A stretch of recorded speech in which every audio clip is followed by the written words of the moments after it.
Fight on! I mean, lightning fast gets another. He's gonna get probably another.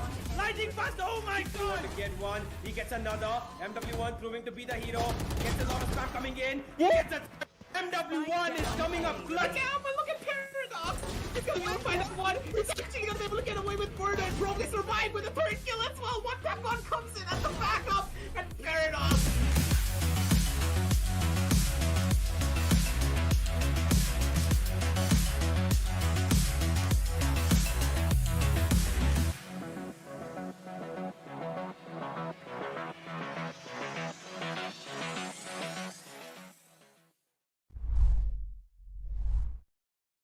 Afternoon, ladies and gentlemen, and welcome back to season number 2 of the LG Ultragear TEC Gauntlet Season 2, powered by W Black and AMD Ryzen Raken. And hey, season number 1 was a banger of a thriller with Velocity taking it all away. It's only been just a week, and we're already back here bringing you season number 2, baby. And honestly, we're going to be starting it off really strong with this first initial matchup. But before we go head on over to the matchup, I got to introduce who's on my left and who's on my right. It is going to be my buddy boy Crips and, of course, Quaid. They're going to be pumped up. They're going to be ready. So let's head on down over to today's fixtures and see what teams are going to be facing off against one another before we do head on down over onto the group standings. But at the same time, I want your thoughts, man. Crips, you started all off. How are you feeling about this matchup? Because I'm really excited to see what these teams are going to be bringing down to the table.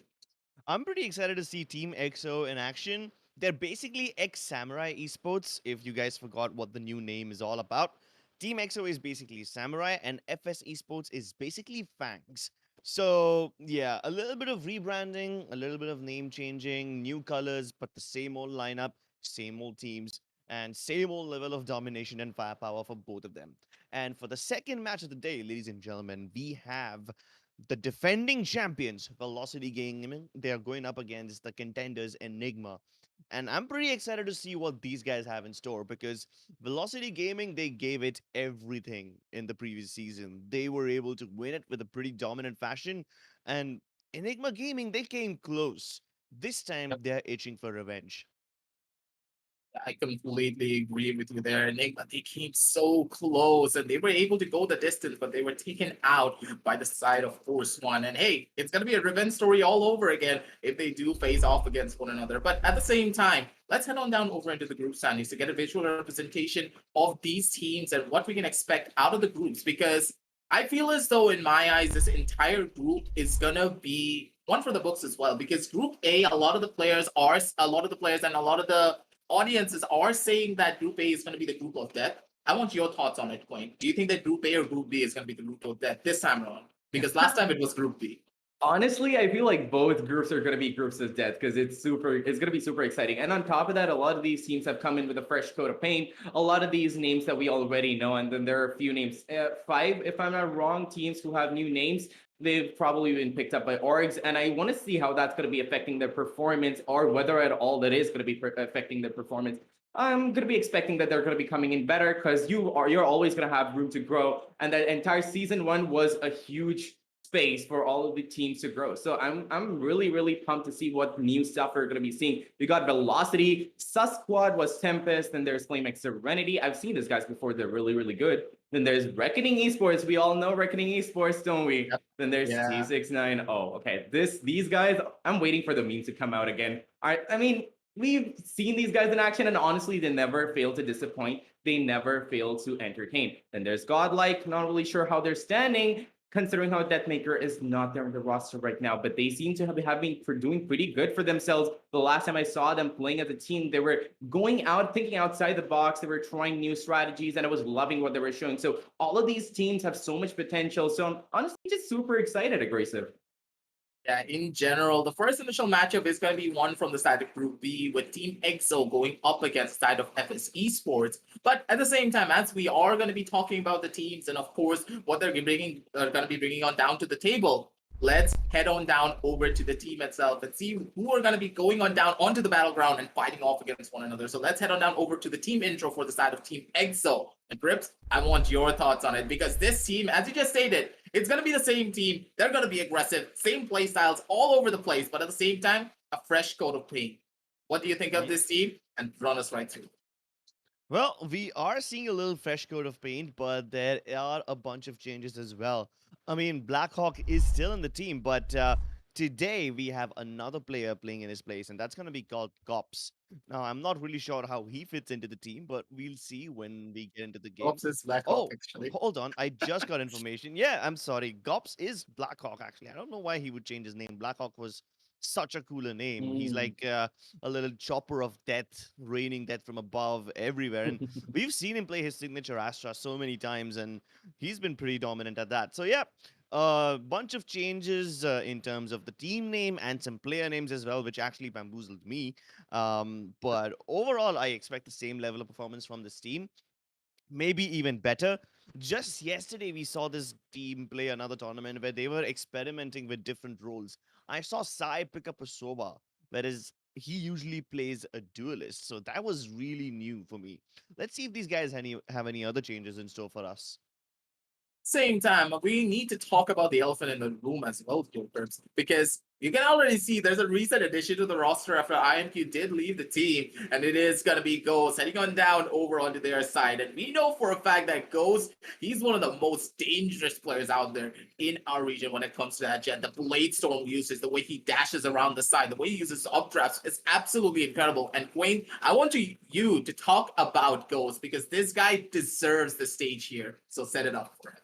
Honestly, considering how the entirety of Team EXO is a really strong team as is, now when the Ghost is coming into the picture, it's going to be an entire new flurry of gameplay style. It's going to be super exciting to see because he's going to take the position of the fragger, the entry fragger, and I'm pretty sure it's going to be coming back with that jet action that we all love. So it's going to be super exciting. And then Astra coming in to provide that backup along with the rest of his team. And the entire fragging potential of this team right now that I'm seeing in front of me is just so good. I can't wait to see what's going to be coming out onto our screens because the opponents are they're not going to be backing down themselves either. As you're talking about your opponent's Quaid, you gotta remember who's gonna be facing off against them. They're a team with the exact same dynamics as the side of Team EXO. So let's head on down over to FS Esports because now it's their time to shine in the spotlight. And now, Quaid, it's gonna be your turn. Walk us right down through the team because you know these players, and we have casted an absolute banger of a match given by these guys. Yep, that we have. Today is going to be Coley, B2, Cactus, iGod, and Smoka. Now, iGod is a recent addition to the team, although I'm not seeing iGod over here, but nonetheless, I've seen iGod play in a tournament before. I'm not really sure where, but that guy is honestly a god.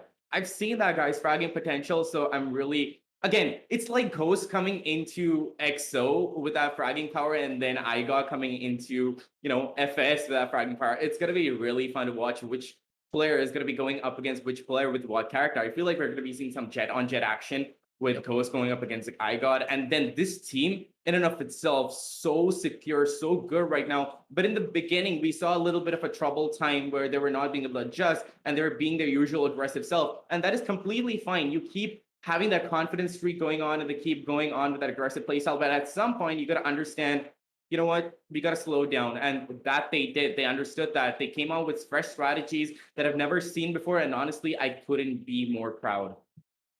Completely agree with you there. FS initially being Team Fangs, they have grown a lot and they have showcased what they can do as a roster, but at the same time, I'm kind of afraid of what could happen to them now with the recent roster changes. Will they fall into the same category as Godlike, where they have absolutely crumbled and all of the leaps and strides that they made previously in their strategy, in their gameplay and team play coordination it's all going to go down the drain, or will they be able to rise up to the challenge and become the Phoenixes, being able to take down Team EXO? Because with the recent addition of Ghost, they're absolutely indestructible in my eyes. So let's head on down over onto the map veto screen because, hey, every good battle needs a proper battleground setting. And now, Crips, I'm going to be handing the mic over to you. Talk us right through these maps and give us your thoughts in detail of what you expect from the first map, second, and third. I kind of expected Team EXO to pick up Ascent, but FS did it instead. And I think EXO will be pretty happy with that. Ascent happens to be the battleground of pretty much every team in India right now. But yes, EXO picking up Icebox, it does make me a little curious about what their setups will be like. We usually know Team EXO to be the kind of team that plays very away from each other. They like to split up and they like to push in different directions, play defaults quite a lot. But that was the old Team EXO. Now with the entry of Ghost, I'm not really sure how this shapes up. The last map is going to be Haven, which kinda is like an even battleground for both the teams. I do believe that even though EXO are more comfortable on Haven, FS Esports can give them a run for their money because even they are a pretty wild team. And honestly, wildness and unpredictability becomes the bread and butter on a map like Haven. So I think these maps are fair. I'm not really sure how Icebox will roll out in the favor of Team EXO, but I think Ascent is going to be the one map that we need to keep our eyes peeled out for. I think this has the potential to go into a very long game, maybe even an overtime, or it's going to end really, really quickly with a whitewash level of score. That can be the case, but it all really does depend on the side of FS and how they really do play out a lot of their strategies. But Quaint, I want your thoughts. What do you think about map selections and which team are you leaning a little bit more towards considering the maps that they have picked up? Honestly, you know what the best part about this entire matchup is? The fact that it's going to be Team EXO going up against Team FS. Now, these guys are two teams that have a really similar play style. So Icebox is a map that favors a lot of aggression. I feel like both teams are going to be aggressing down mid and all through the other sides. So I'm not really sure what we're going to be seeing, but whatever we're going to be seeing is going to be super exciting. And on top of that, ladies and gentlemen, you got to understand, even one specific, player coming out of the team and like a new player coming in is going to change the entire dynamic. So I honestly, considering the fact that both of these teams have one change each, I'm really, really looking forward to see how they're going to be adapting to their new playstyles. It's gonna be really difficult to say the very least because in my eyes, when I consider map number one being Icebox, it is very difficult for a team with no chemistry to make this map work properly. And the fact that Team EXO just picked it up right at the very beginning just tells me that they have a lot of confidence in this map in particular and they know what to expect coming out from their opposition. But from what I've seen from the side of FS Esports previously on their other tournaments, they were a little bit more lackluster. It felt as though IGOT's pace was not as crisp and clean as, let's say, Cactus. They couldn't really go down together as a unit on a lot of their different sidelines. So I feel as though that could be a shortcoming for map number one if they're not able to adapt and grow from what I've seen from 2 weeks ago. But at the same time, hey, let's talk about map number two because on Ascent, I feel as though they're going to be in a lot more of an even ground. And just as Rip said, we need to keep an eye on Haven because that is the place where I do believe all of this could be ending up to.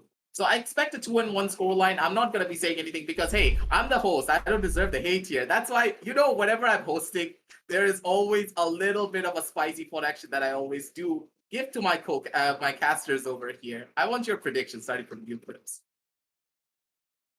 Twin, can we just agree that we're gonna give aggressive a piece of our mind later on Yeah. after this? Can we agree with that? Yeah, I already have that sorted in my mind. Oh, come on. All right. Okay, here's my prediction. I think the first map will go in the favor of Team EXO. The second map will go into an overtime with Team EXO winning it again. I think this will be a 2-0 game, but they will struggle in Ascent. Okay. So Grips saying 2-0. Wait, it's your turn. Give us your predictions. You know what? I'm going to take the diplomatic route out. I'm not going to give you the satisfaction. I'm going to just let the team surprise us. Okay, So no, that's not fair. That's not allowed. That's not allowed. You need to Come pull a on. Floki. No, either you need to pull a Floki or you need to say your own predictions. And Grips knows what I mean by pulling a Floki. Oh, wow. Okay, fair enough. Then, yeah, you know what? Again, diplomatic, I'm just going to go with what Perp said. And I'm going to say that EXO is going to win out the first one. The second one, I'm not really sure. but I feel like EXO might win out the second two. So we might see a 2-0. I'm not really sure about that overtime coming into play. But if that is going to be coming into play, and if we see a 2-1 action, I feel like FS has the highest chance. I know you said that they're a little lackluster on Ascent, but I feel like they're going to be a little better on Ascent this time. And I feel like they might be the ones taking it, if at all that happens to be. Otherwise, it might be a 2 with it going to EXO's favor.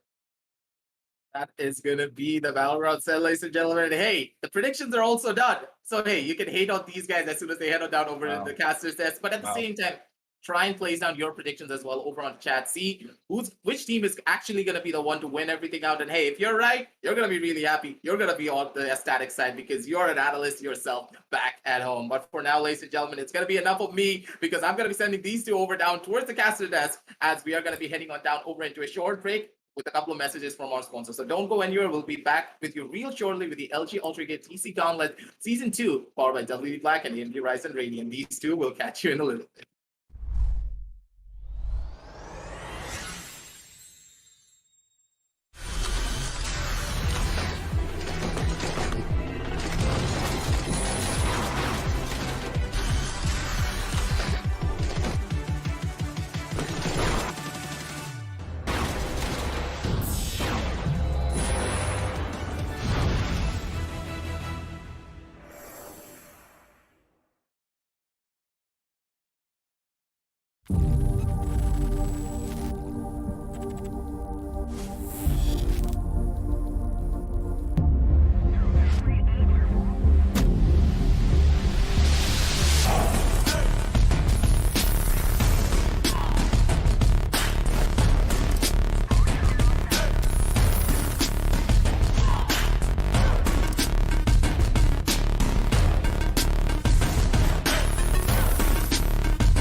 Fight on! I mean, lightning fast gets another. He's gonna get probably another.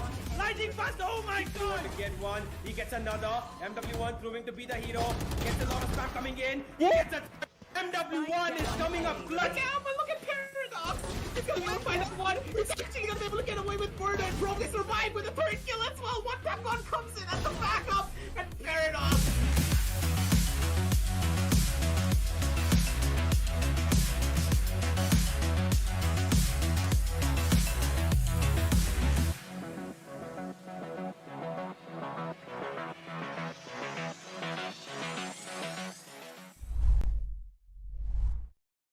Welcome back, ladies and gentlemen, to the LG Ultragear TEC Gauntlet Season 2, powered by WD Black and AMD Ryzen Radeon. What a journey it has been. We are done with Season 1, and we're now going to be hopping straight into Season 2, and I'm so pumped, and so is Crips, I'm sure. I'm very, very sure. But here's the thing. Now that Season 1's done, and you guys have like given your entries to come into the qualifiers, and I'm pretty sure you've duked it out on the battlefield too, I'm pretty sure you want to go in for Season 3 as well, which is going to be up soon. But yeah, just grab yourself a few goodies from the description. Anyway, the agent selection screen is going to be up. So, Crips, what are you expecting to come out of this?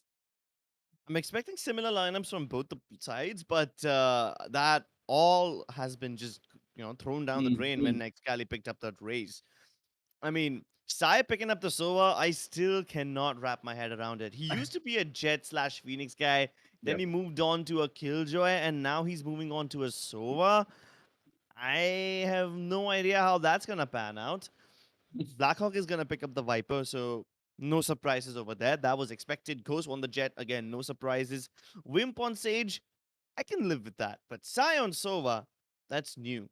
Ghost, of course, is the new player, so there's a few changes on the side of XO Esports, but on the side of FS Esports, yeah, there's no surprises over there. Smokey, as usual, on Killjoy. He usually does play the Sentinel. Goalie on the Viper. Cactus on Jet. B2 on Sage this time around. That's interesting. And then FS Esports also have a new player of their own, and that's iGod, who's going to be playing this guy. So no Sova available on the side of FS Esports. Interesting. And on top of that, they're going to be going with one duelist. And I'm not really sure how that's going to be panning out for them, especially in a map like Icebox. But I guess we're going to be seeing very, very soon anyway, Crips, aren't we? But yeah, pretty not a usual lineup that we've seen. And you're right, I've seen Sai so many times on that Phoenix, I've forgotten count. At this point, I would honestly call him Phoenix and not even Sai. But I guess Sai is going to be dreaming of a Sova Christmas. That's what his name is right now, isn't it? Sai Dreams. But yeah, let's see what they're going to be doing as the game is ready. And we're going to be jumping into it in a few moments. And there we go. We're going to be jumping straight into the game in a few minutes. But before that, like I said, Season 2 is going to be live. And Season 3 registrations are going to be up really soon. So I'm pretty sure you guys are pumped too. You're going to be waiting for that link to pop up. You're going to be waiting for that link to come in. So before you do that, you need a little bit of practice. You need the right gear, right? But worry not, we got it covered. All you have to do is go down into the description. We've got LG Ultragear monitors, WD Black SSDs, and AMD Ryzen Radeon chips. And honestly, you know that these things can power you through any gaming session. So go ahead, pick one of those up, make your gaming experience perfect, and come fight it out over here. But anyway, we're going to be jumping straight into the first round of the day, and I'm super, super pumped.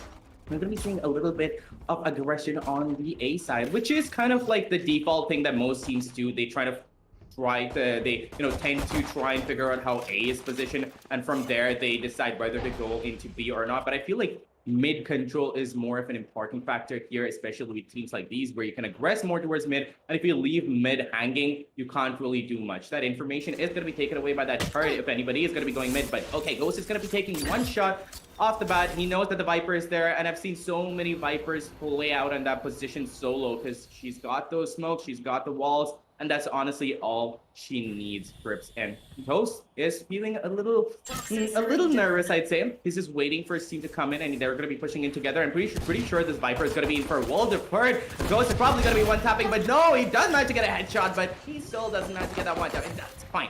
We're going to be down one clearance, now to a 4v5 situation, but look at that, Ghost! Insane shot in B2. iGod, like I said, that aim god himself is going to be taking out Excali down to a 3v4 situation. So much excitement off the bat. The spike has been planted. The defuse has to be coming in, and the defenders have to be aggressive. Wow. Cactus! Okay, Chris. Cactus is popping off today. Cactus definitely is popping off, and he has the backup off the sky. The flashbangs were perfect, and a quad kill from Cactus enables the retake. I love the way how Kohli was using his utilities to hold down the forces of XO Esports. You could see that the players of FS were moving in towards B. They were coming in for the rotate, but because of Kohli's utilities, XO stopped in their tracks. And because they stopped in their tracks, most of the players of FS were like, hold on, are they still coming here? Do you still need the rotation, Kohli? Do you need help? And Kohli was like, nah, hold on, they're just chilling, they're just waiting, you can stay on your positions. And then the moment he ran out of his fuel, everyone came rushing down. And then Kohli was like, no, guys, I do need your help. Please come in and help us out. I swear, You know They what? lost. Revealing area. The best part is I love how FS knows the true potential of Coley. They're like, you know what? You can hold out onto the B side yourself. You're just gonna be chilling on A and mid. Yeah. Yeah, but he did eventually need help, and 5 people peeked him at the same time. The site was given up by FS Esports, but the retake was so good, especially the patches from iGod. They enabled Cactus to get 2 kills for absolutely free, and the other 2 were just all him. Cactus this time not able to get the opening frag, but Ghost will be able to deliver an Excali from top, making sure that this buy works out for them. They lost the pistol round, and technically they shouldn't have had enough money. They should have never had the weaponry to fight this round anyway, but they force bot, and the force buy is working for them. Yep, and that's a really risky situation, isn't it? Sometimes it doesn't work out for you, and you're gonna be like 1 round shorter. You're not gonna have the economy, and that's gonna hurt you in the long run. Now, B2 over here is going to be going in for a kill, but no, Wimp is going to be taken down in any way. And the best part is sometimes when the opponents are not expecting it, right, Crips? That is when the force buy comes in for shine. But Coley, pretty sure he's going down right now. As Rotate is going to be coming in from side range, but he's going to be able to get the kill anyway. Coley is going to be going down to their hands, and it's a 1-1 score. It's even Stevens. And although it's the first 2 round and we can't infer a lot from this, it's still pretty interesting to see how they're switching it up pretty often. So I feel like we're going to be seeing a lot of switch ups. And at least from the side of FS, I feel like iGod and Cactus are going to be popping off today. That could be the case from those players in FS. I do agree that EXO will be, you know, switching things up every now and then, but explain something to me. What is that tiny gap in the Toxin screen that Blackhawk put up? That, my friend, is Valorant. That is exactly. I've never seen that before. That's not supposed to happen in the first place. But there's a gap, and it works against them. Well, no problem, because Ghost is still popping off. He does get his head blown clean off by iGod and his Sheriff, but not before he delivers an opening frag. So far, it's still a 4v4, but if EXO continue going down this road, they will run into a 3-stack. That could be risky business. But they're attacking their enemies, they're bagging their skulls, and very soon, B2 should be a dead person, but Excali can't get the frag. B2 still lives to fight another day. The barrier up won't do anything because 2 players are still able to fight. At least B2's been taken down, but these guys, they're making it expensive. FS already have much more kills than they should have in the first place. Last player standing. Unfortunately, had only a shot here. If with anything else, he probably could have gotten a kill or 2. But impressive shots by both B2 and iGod. So they were able to take down phantom-wielding players. So, economic damage done, to some extent, I guess. But overall, EXO is still unfazed. They will have to reinvest. And unfortunately, it does cost them a little bit. Psy and Wimp are still holding on to Spectres instead of purchasing weapons, even though they have the money to. Everyone else in FS still upgrading, so that was expected. Now the real battle begins. This is when the acid test really starts. Yeah, and on top of that, I love the fact that they went into the force fight. They managed to get the round. The second one also was going to be a difficult task because there was a proper buy coming out from the side of FS, but they managed to shut them down. That's what's amazing about EXO. I'm pretty sure they're going to be going into the same strategies, but look, Ghost is going to be trying to take at least a little bit of mid control. Finally, I love to see a little bit of mid control action going on because that, in my eyes, at least it kind of controls the entire map because you have such a long space over there that you can go to either side from there. And once you have control of mid, whatever rotate is going to be coming in from the opponents, you can completely shut down. But yeah, Ghost is trying to do exactly that, but he's going to be giving that position up in a little while. He's just waiting, lurking over there, waiting for somebody to come in. And Kitchens is going to be covered by the wall, but that wall's going to be breaking. So he has to be waiting for that push coming in, which is going to be in the form of B2. Ghost is not looking good right now as he has taken a little bit of damage from that turret. And the rest of the damage is going to be given by iGod. It's going to be a bloodbath. The spike has gone down meanwhile on the side of B. So much aggression, Crips, and I'm not really sure if the defenders are going to be able to make it back, and they do have the guns to go along with it. But let's see, look at that. B2 is going to be picking up a kill on Goff, and it's going to be down to a 2v2. Excali is going to be popping out, gets a kill, and it's all up to God to take it out, but he's going to be taking out. He's going to be taking out Excali too. 1v1 situation, Crips. You think it's going to be possible? I don't think so. B2's already moving in his direction, but Psy moves into Kurt's cover. And that's the important thing over here. No shock darts available though, so B2, he's got no worries. He will still live, but he will lose the round. And Excali doesn't, I'm sorry, Psy doesn't mind giving up his life. I love the fact how B2, as soon as he saw that Hunter's Fury, he tried to move in for the kill. But Sai, he was smart enough. The knockback of the Hunter's Fury actually pushed him into a safe spot. If he continued staying where he was, B2 would have been able to kill him. But he moved away just in the nick of time, and that second laser beam, it pushed him into a safer corner. Good job by Sai as he denies the retake.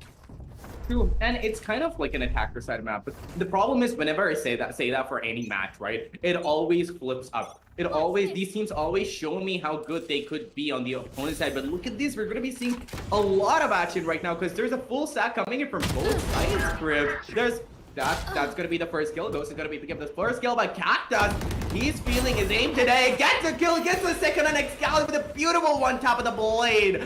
B2 is not going to be letting him have all the fun. He's going to be trying to push in to get a few kills, and it's down to a 3v4 already, and it's eco round for the defenders over there. It's an eco round for FS, but they're making it work beautifully.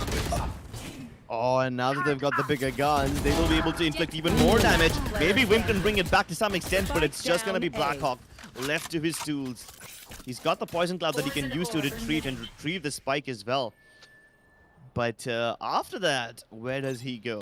That's going to be a problem. He's got plenty of time. That's one thing working in his favor. If he's able to get the spike plant, then he will have enough ultimate points available for the Viper's Spit as well. Yeah. But in order to make that happen, he's going to have to rush towards the B side very, very quickly and not get taken down by the Killjoy. Pretty much, and I'm pretty sure he's trying to play mind games over here where he's like trying to wait it out so that they think that they're going to be going A, and that might happen soon, but FS is no joke. They're going to be calling his bluff. They're still going to be on the site waiting for him to push in. Look at that angling over there by B2. That turret is not going to give any information, but it depends upon who's going to be seeing whom first. He might be able to get one kill, and he does, but that Blink is going to be coming in from smoke, and he's going to be able to get that kill. Honestly, nice try over there, but that positioning was really good. And two gambles, Crips. Two gambles. They took that round, and both of them worked out for the side of FS. I'm loving the mind games here right now. First of all, they had an eco round of the gamble. Yeah, it's probably not going to be B. It's going to be A. We're going to be stacking over there. That's what they did. And they managed to take it out. Then, when it was down to 1v2, I love how that valiant effort was coming out from the attacker side. But then, FS, they were like, you know what? We're going to be calling his bluff. We know he's going to be faking it out. We know he's going to be coming here. And they stayed. They held their ground. And they just had such a beautiful crossfire that, honestly, the attackers didn't stand a chance. Exactly. The poker faces are really, really saying absolutely nothing from the side of Team FS over here. But this time, this is not a poker face. This is an angry face as IGOT gets the opening frag. Unfortunately, while they do win the battle on A, they lose it on B. And all of that has been put to use over here. I mean, even the resurrection comes through. So everything that they worked hard for to get that opening frag, it's been nullified. It's back to a 3v5. And the players of FS right now have to split up. They will have to give up on the B side. B2 has an inclination that they're moving towards B, but there's not much that he can do over here. The best bet that they can go for is still continue stacking A and hope that maybe EXO ends up over there and they're able to defend. But soon enough, they'll realize that's not the case. Yeah, pretty much. And we're going to be seeing a push into B coming in, but B2 is going to be able to get a kill on Excalibur. He turns around and he's like, you know what, IGOT, you're going to be going down too. Gets that kill on IGOT, brings it down to a 3v3, a situation that we thought was dire Crips has been turned around by the likes of FS, and I'm liking it so far. 3v3 and the spike plant has gone down. They have to kind of like hurry it up, otherwise they're not going to be able to get the defuse down, but I'm loving what we're seeing over here. IGOT is going to be able to spray him right down through that smoke, gets another, it's going to be aggressive right now, gets the third, and that is going to 4K for him as he takes out that kill on Side Dreams. Amazingly well done by IGOT, and I had high hopes, and I knew that IGOT was going to be able to start popping off, and he's going to be giving us one hell of a show. Okay, Crips, you know, IGOT, I think I've seen him once before in a tournament, I don't even remember where, but his aim was good enough to like get my eyes open, and I was like, you know what, the next time I see this guy, I'm just going to be rooting for him. Not even rooting, at least trying to see what he's going to be doing. And I am glad to announce that his aim has not gone down, Crips. Yep, he opens your eyes and he also opens up the skulls of the players of EXO. Yep. FS are able to pull off a 3 versus 6 round. Keep in mind that IGOT was able to win that opening frag towards A, first by getting that pick from Pipes. But then his teammate went down towards the B side. Smoke A died. The resurrection came through. Things were looking really, really bad. But IGOT he just continued to be relentless, using the Tiger to spot out the 2 players towards yellow, and then the ultimate to just destroy them as they were trying to pop out of the toxin screen. The timing was perfect with this guy. But take a look at that cheeky positioning from the Viper, hiding behind the toxin screen. The crossfire is also very, very nice, as all of FS now converge upon EXO, and there was nothing that they could do. What a strong defense over here. One guy on top of the screens, a position that you really wouldn't expect.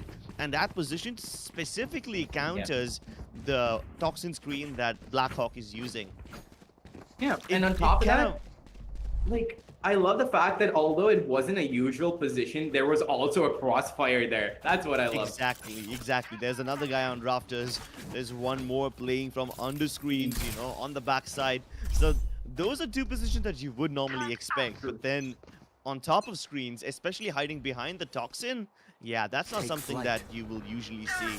But now that you've already seen it, you probably will expect it almost every time. And that's why you can see that FS are not taking any chances. They want to funnel EXO into more of such cheeky positions. And they've put down this Viper Spit on B, but no, I got a little too curious, and curiosity kills the cat. This time it's Blackhawk on top of the spawn, not even leaving the spawn area. He's able to get that opening pick on mid. Well, Cactus will bring it back. Position, and another one. Okay. That barrier orb. Yeah, that barrier orb was deliberately put horizontally instead of vertically. Yeah. One thing that you won't usually see from a stage, but it creates a little pedestal that he can step up on. And oh my god, he is stepping up for his team indeed. Pretty much all of them are. And I'm loving that it's a neck-and-neck gameplay so far. 4-2. I was thinking that it's going to be a 4-4 now, but it looks like FS is going to be taking the round because they do have the player advantage. But I've known EXO to pull off really cheeky plays before, so they actually might be able to pull it off. 2 players and a Dream, right? So let's see if they're going to be able to do it. It's a Sova and a Sage. Now, I'm not really sure if the Sage has his heals, but no, what he does have is damage, and Wimp is going to be getting that kill on Cactus. Brings it down to a 2v3. This is more possible, and they still have the health. He still has his heal, but here's where it's going to be interesting, because B2 is going to be resurrecting Cactus. 13 seconds of the clock, not a lot of time to play with. They have to go in right now. Oh, but the Killjoy is going to be putting up the lockdown, but that plan is going to be coming in. Skedaddle out of there. Sidereams is going to be able to pick up a couple of kills for himself, but I'm not really sure if this is going to be possible. But yes, Wimp gets out of the nick of time. All depends upon the positioning right now for Ascent. I'm not really sure if they're going to be able to do it. Cactus over here guarding the bomb as Smoka is going to be taking that defuse, but if this is not going to be stopped, that round is going to be going. Oh, look at that. They get the defuse, but at the same time, EXO is going to be able to take out the last 2 players as well. A little iffy on the timing, but I wouldn't even blame them because it was so amazingly done by FS. That lockdown came in clutch, Crips. Also, that barrier up kind of worked against EXO. He put it up just so that he could stay safe and plant without any consequences. They knew that they will commit the lockdown and try to push them out of the side. And they were able to play around it. That wasn't really a problem. But then their own barrier orb became a problem for them. And that was a little unfortunate. But I don't really blame them because they had to put down that spike with barely seconds left on the clock. And in situations like that, you don't really have time to think 3 steps into the future. Yeah, that was quite a risk, and that risk kind of paid out, and at the same time it didn't. But nonetheless, it's going to be a 5-3 score. They can make a comeback at any time, but I'm loving what FS is doing so far. Look at that aggressive positioning by Killjoy over there. Any wrong move from Excalibur here means that he's going to be going down either to the hands of Smoka, and Smoka is going to be taking it. Excalibur is going to be going down, and it's going to be a 4v4 situation. In a minute left on the clock, a lot of time for the attackers to play around with. Cactus is going to be here at the cheeky angle. Actually, the usual angle. Just waiting for somebody to come. Spike down. Lineup means that Cops and Whip are going to be going down at the same time. Oh, this is amazing. Ghost gets another kill for himself. Oh, wow. This guy's on a roll. And Cactus, let's see if you're going to be able to pull off another kill, because Side Dreams is right around the corner, waiting for you to peek out. He knows they're going to be there, but let's see who's going to be getting the kill first. No, Shockers are going to be coming down. And 2-3 situation, Chris. I'm not really sure if this is going to be able to, you know, work out in the favor of EXO. Cactus couldn't really fall back. The fact that Ghost was coming in from the oranges area kind of meant that he was trapped. It was up to B2 to save him somehow, but then B2 also couldn't peek because he was at a risk of running into that operator. And that wonderful positioning from Ghost is actually what liberates the B site. Unfortunately, they have found out the 10 position seconds of the left. Sky because of the Seekers. Spike But planted. Igod, he's still moving past, unchecked, and they're Oh, not no. looking at him. The timing is perfect. They were aware about his position, but they thought they had the timing down to perfection. And Sai can't turn around in time. That was good by Igod. He threaded the needle right there. It was so difficult to pull off what he just did, especially when the Seekers are coming in from that direction. They were fully aware of his position, but he stopped moving. I mean, I think he stopped running at that time, and he just started to walk. And that kind of tempted Cactus to think that he's still quite far away. But what actually happened is that he was just near yellow containers. And that's how he was able to get the jump onto Cactus. Circled around him timing. without him ever finding out. Yeah, the timing, I swear to God. And this is not the first time that FS have won on the basis of timing, right? These guys, they have been able to make that mid-push work again and again. And even if they fail against that mid-push from maybe Smoker sometimes, maybe Cactus sometimes, they make it up by Igod pushing into those unorthodox angles. So yeah, this is not the first time he's won on the basis of timing alone. Pretty much the timing, the aim, everything, and on top of that, Cactus lucked out just a teeny tiny bit because that lineup was just insane. He got 2 kills with 1 operator shot. Not like we haven't seen that before, but the thing is, every time we see it, it's amazing. Look at that, Ghost goes in for the perfect kill. Not that the killjoy spot is there, the turret is there, and it's not going to be shooting turret. He shoots exactly the head. Ghost picks up another kill on Igod, down to a 3v5 situation already. EXO is looking really good right now, but Cactus has something to say. He's going to be getting a kill on Xgali, and it's going to be down to a 3v4 situation. Sidream pulling that flank angle. He is going to be able to take out B2, brings it down to a 3v4 situation. Finally, EXO is going to be getting a little bit of a breathing room to come back to like get the rounds back for their favor. Ghost, aggressive angle, but if Cactus catches him off guard, he is going to be killed. That is not my favoriteest position because I've seen many players going down from that angle. Yeah, that is a bit of a cheeky angle, but that's not a problem player anymore standing. because Cactus is not really going to be peeking them. Kohli's just picking up consolation frags, but if he would have done this a bit sooner, he probably could have clutched around as well. EXO had all 5 ultimates available in this round, and they decided to use 2 of them. Excalibur with the showstopper to open things up. Didn't net them any kills, but the moment you hear, here comes the party, everyone's gonna fall back, and the players of FS just basically gave up on the A site as soon as they heard that rocket launcher. So they give up the site, they let them plant the spike for free, and then the Viper's Pit was just there to secure the post-plant positions. Yeah. Oh, it's That was like an almost as extra if they're insurance policy. they're kind of allergic to parties, I guess. I mean, I'm a man who likes to party, but I guess they don't. It's fine. It happens. It happens. People don't have the energy, so they kind of have to rush out. Rush out, they shall. But let's see what they're going to be doing this round, Crips, because we're seeing a B push coming in for a change. I've seen a lot of A pushes coming in from EXO, but finally a little bit of B action. Now, this is not that favored by attackers because of the narrow entry, but Ghost is going to make it work. Get that pixel perfect kill on Holy. Takes out 1 player. They're going to be having the player advantage, but look at that flank. That cheeky little positioning over there. Gets a kill. The Jet is right around the corner. He's heard him, waiting for him to peek out, but let's see who's going to be getting the kill first. I'm pretty sure Cactus might be able to take the kill, but only a singular blade has stuck into him. Ghost, on the other hand, has Last player standing. 2. Gobs is going to be able to take out Cactus, and Crips, my oh my. Sidream. Okay. That was all I had to see. Yeah. Pulls out the gun at the right time, and not much that the Last the round defender in could the do at half. that position, that sure. But yeah, he gave it his all. Couldn't really succeed, but that is gonna mean that the 5th round is gonna be coming into play for EXO. Now, Crips, Icebox is the kind of map that I like to see a lot of mid control in, because B is a really hard side pick just because of the narrow entrance, and I mostly like to see a split play happening. Not seeing a lot of that happening, but when it's happening with such force, and I'm loving it. So EXO might be able to even things out on the attacker side, but it all depends upon what these guys are going to be doing on the flip side. Them on the defense and, FS on the attack. I love it how Smoker he was trying to pull off an Igod. Yeah. Igod was successful in that cheeky corner once, but yeah, you can't often get 2 bites of the cherry. This time, the 3 ultimates ready on the side of EXO. Ghost has already popped his Blade Stomp. Sai can use the Hunter's Fury post-plant. Wimp can act as an insurance policy in case one of them goes down. There's only 1 ultimate available on the side of FS, and that's going to be the Seekers. That too is not an ultimate you can use right away, but it seems like they've got the right gamble again this time. And FS have been gambling pretty well. It seems like their poker faces are good. It is a B stack, but Cactus peeks ahead of the toxic screen, and he's gonna be instantly punished. Ghost finds FS iGod through that toxin screen without even having a line of sight. He just used the Seekers and guesstimated his position. Wow, I feel like he's been playing Sova in his downtime.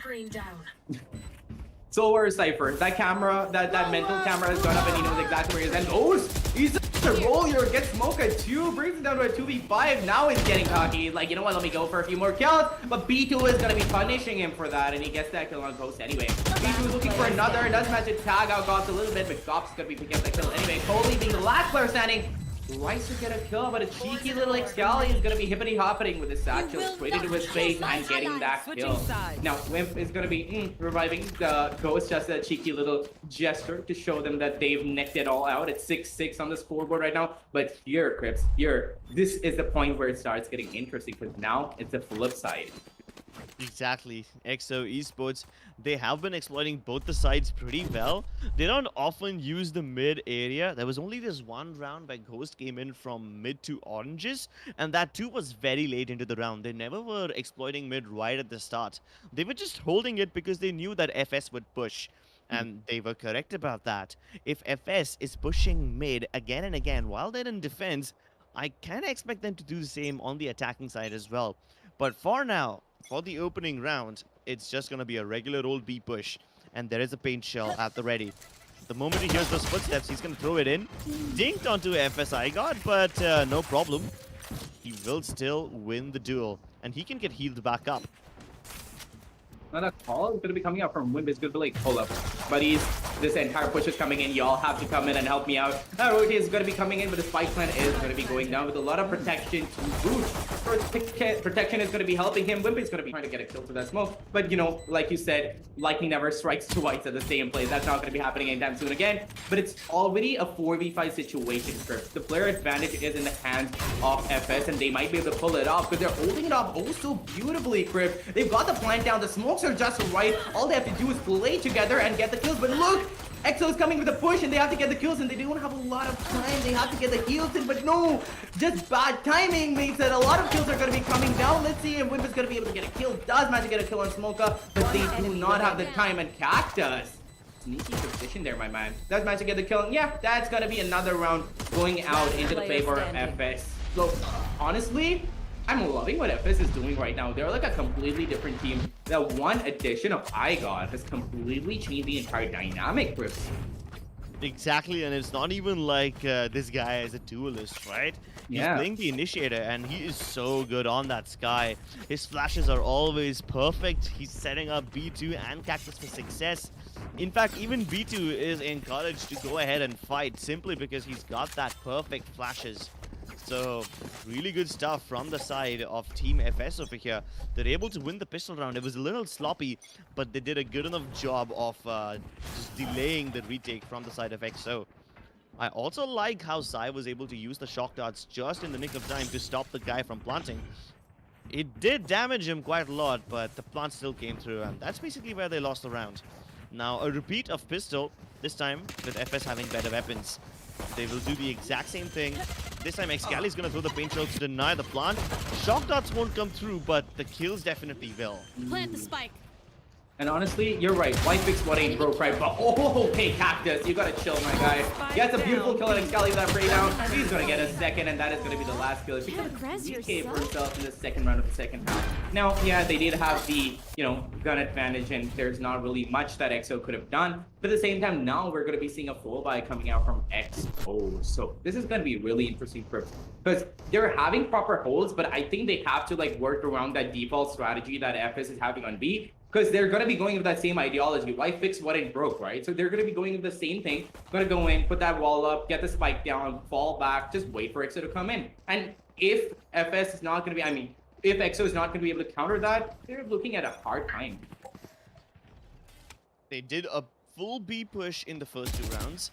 This time, FS Esports are going for a little bit of a split. And they might just be borrowing something out of EXO's book as well, because they're holding mid passively. And you can see how much it forces EXO to move. Immediately, Sai and Excali are going to move towards mid instead of staying on A. And They might even be very close to coming towards the B side to help out Blackhawk. And yeah, that's exactly what Sai is doing. He hesitates a little, trying to move towards Kitchen and B at the same time, but he's going to commit to it nonetheless. It does seem like the moment that Toxin screen pops up, the call for rotate from EXO also has come through. So all drone isn't going to spot anyone. Yes, it does spot one. All right, so now they know what's happening. They know that there is presence towards B, so that rotation is justified. But Excali leaving mid could be a problem. They still have the Killjoy lurking around towards mid, and if Smoker is able to thread the needle, if he's able to come in from oranges, that would be great. If not come in from oranges, maybe at least just hold the rotation and force EXO to stay where they are. Buy some space for his team. But the Seekers, that's gonna give out everything. And they leave the Seekers out at B, and now they start moving towards A instead. Oh, the brain games, they're good. If these guys are able to hit A right now, they will only face 2 players instead of 3, and the timing is great. Ghost, no! He destroys them! 2 kills, and he falls back to safety as well. Now Wimp comes into action. He's trying to deny the spike plant, but Excali shoots Cody through the walls. And this is all falling apart. FS were able to get the timing right, but EXO are just so supreme on their aim. That entire spray now, my guy. That was so beautiful. 2 kills, 1 spray. That's all we love to see. But yes, I'm pretty sure none of us want to see only aim. Yes, a lot of us do. But at the same time, when you combine that amazing aim with strategies and mind games like these, especially on a map like Icebox where you have a lot of chance for rotating, that's when the real beauty of the game of Valorant comes into play. And FS, they're giving us mind games. Oh boy, they are. And EXO, they're struggling a little bit, and I feel like that was a little bit of luck, a little bit of timing that they got right, and those 2 kills really helped them out. But they have to be changing their standpoint. Either play a little more passive or a little more aggressive. What do you think? Yeah, you really can't afford to stay somewhere in the middle. That's just not the ideal place to be. But it seems like whatever they're doing so far is working out for them. They use the barrier up on one side. Most peeks out from top.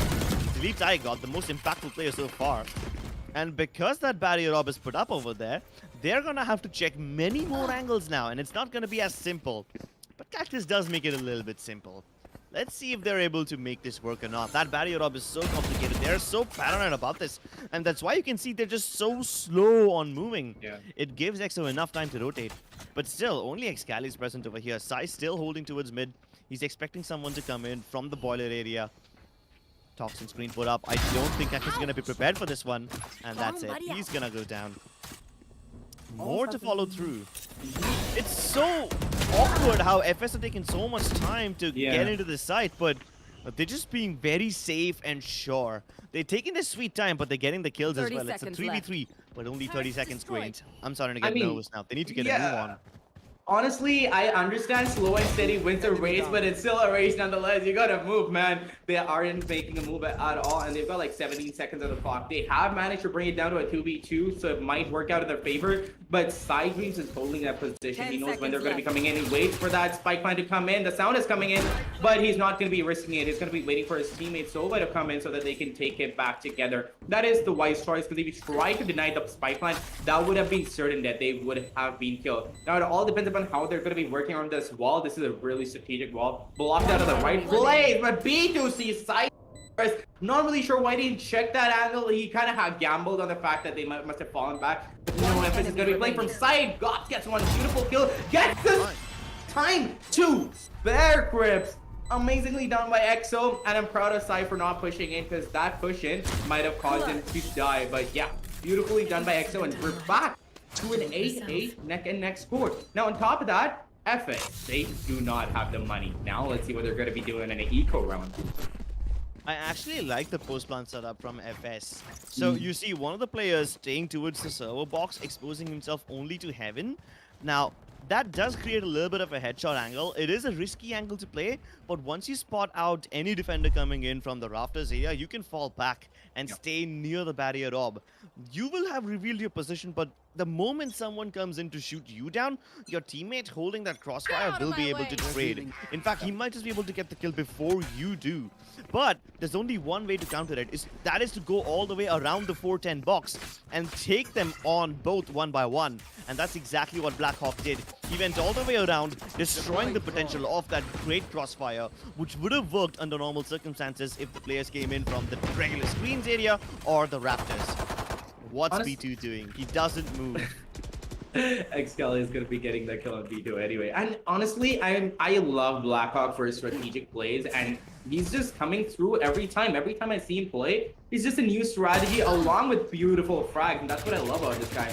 Anyway, we're gonna be seeing them put in, but they're not gonna be able to do anything as XO is shutting them down. The economic disadvantage is not gonna be working out in their favor. So all of this one could get at least a kill, but now Xcali is gonna be coming in the flank and getting a kill for himself and gets a third on iGod.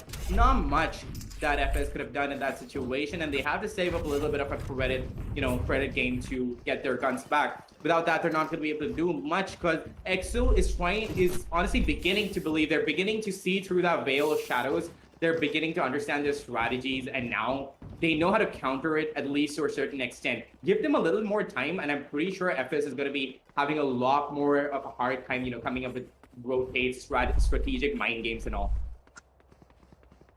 I mean, we see a little bit of strategic mind games from FS, especially in post-plant situations. Yeah. But yeah, those post-plant situations will never come through if EXO don't let you into the site. Pretty much. If they close the doors.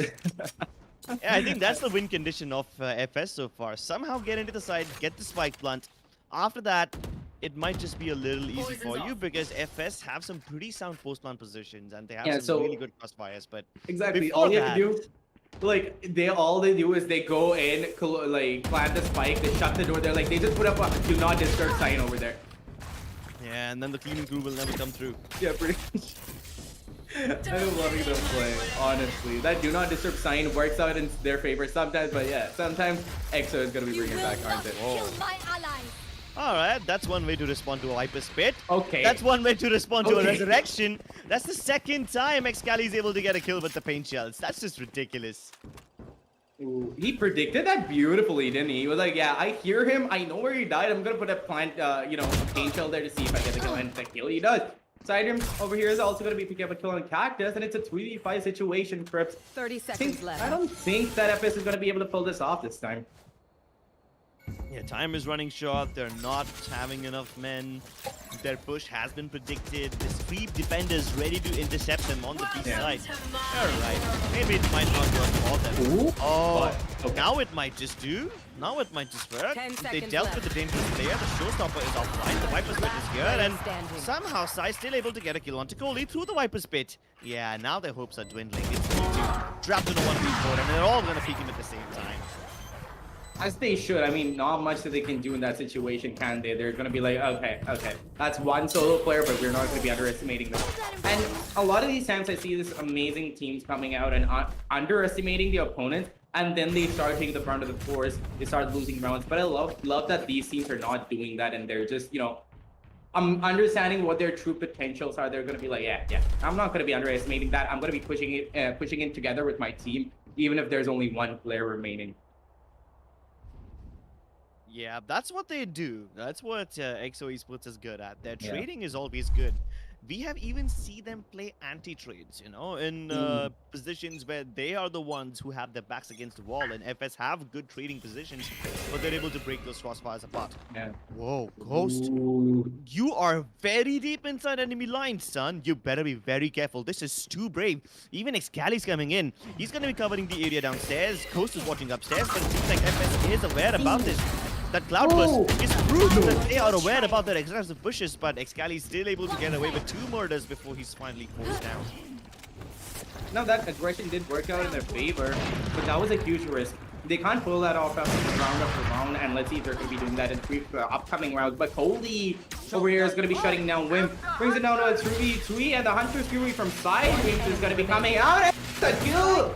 Ghost gets a tandem kill on Cactus, and a singular player from the side of FS is going to be remaining. Now, Crips, like I said, this is kind of an attacker-sided map, but by God, the metas have changed, and I'm loving how people have understood how finally to play the defender side, and they're being able to counter all of the various bamboozles and the various mind games that can come up from the attacker side. Because on a map where you have a lot of openings, you call it an attacker-sided map, but then again, if you're not going to be putting those utilities to your use, that's not going to be coming off any advantage to you because the defenders are going to be shutting you down. And FS is trying to play mind games, but EXO, they're just amazing on the defense right now. Yeah, they are, and most of the times they don't even mind letting FS into the site. Yeah. In fact, they realize that FS is pretty good in post-plant positions, but they are very bad in getting into the site in the first place. Yeah. And even if EXO is letting them in, even if they are letting them have map control, they still have some utility that they can use to stop the spike plant from happening, be it the paint shells, be it the shock darts, or the Hunter's Fury itself. But this time FS is winning their opening duel, so maybe they still have a chance. Wimp still holding on strongly on this position, not really keen on falling back even after he's been spotted. There comes Death from above. He's able to get that opening frag and another one with the gun. One enemy remaining. Lockdown won't be doing anything. It does force the players of EXO back, but to what end? Smokey doesn't have any room to work with. He's able to get the spike plant on time, but he's not doing it just yet. He's still very paranoid that someone might shoot him. And well, he was. Now we know about why. that paranoia. Yeah. Now we know why he was paranoid about somebody shooting him. Because Ghost is there. He's always going to be shutting you down from the most unexpected places, isn't he? Yeah, that was a pretty unexpected angle, right? Yeah. You would have expected someone to be towards maybe Rafters, Honestly. maybe even screens, but that guy was up on boilers, and you could see only a pixel of Smokey's body. Yeah. And sometimes Still. that's all you need, isn't it? Yeah, that's all you need sometimes. Little pixel. Little pixel indeed. That's what we know Ghost for, those pixel peaks and those amazing shots that nobody else would be able to make. That's why I love Ghost. And honestly, that is why I think that he's a really good addition to the team side of Team X. So let's see if he's going to be able to go out against Cactus. Cactus is no joke himself. He's managed to get those kills. But no, they're going to be shut down. FS iGod has managed to get a kill on Excalibur. There's already an equal trade coming here. Oh, okay. Cheeky little Viper tries to distract Ghost, but no, Ghost is going to be like, no. Here. Not going to be distracted by your charms. I'm going to be getting my kill anyway. Now he's going to be getting that kill on Coley. Oh, I'm pretty sure Coley is just there on his seat going like, I shouldn't have pixel peeked him. That was a bit too much. One enemy You remaining. wouldn't have expected him in such an aggressive position in the first place. Yeah. Your duty Well, is at least not B2 has finally secured enough kills to get that resurrection Enemy online, tag. turn it into a 2v2. But they both have been spotted by that by that owl drone. Yeah. So yeah. So Well, I love how Side Dreams just came out with this drone. It's like, hello, smile for the camera, please. And he just went back. And these two guys are like, wait. How are you there? But little do they know about that both Side Dreams and Wimp are waiting for that push coming into B side. Now, Coley thinks that a flank is going to be coming in, but it's not because they're far beyond that position. 30 It all seconds depends left. upon whether they should be going for that B take or not first. they already wasted their barrier Yeah. rob for absolutely nothing. Both the players of EXO Esports are playing towards the B queens. One of them watching on the tube in case it crosses towards A, and the other one was watching towards B, where they have correctly predicted where FS is gonna go. 10 They're seconds left. flying One it enemy in this remaining. awkward Spike awkward down spot B. behind that green box where it's spammable, where it's wallbangable. Defenders win. I don't know why they did that. Probably to avoid getting wallbanged on the taller green box.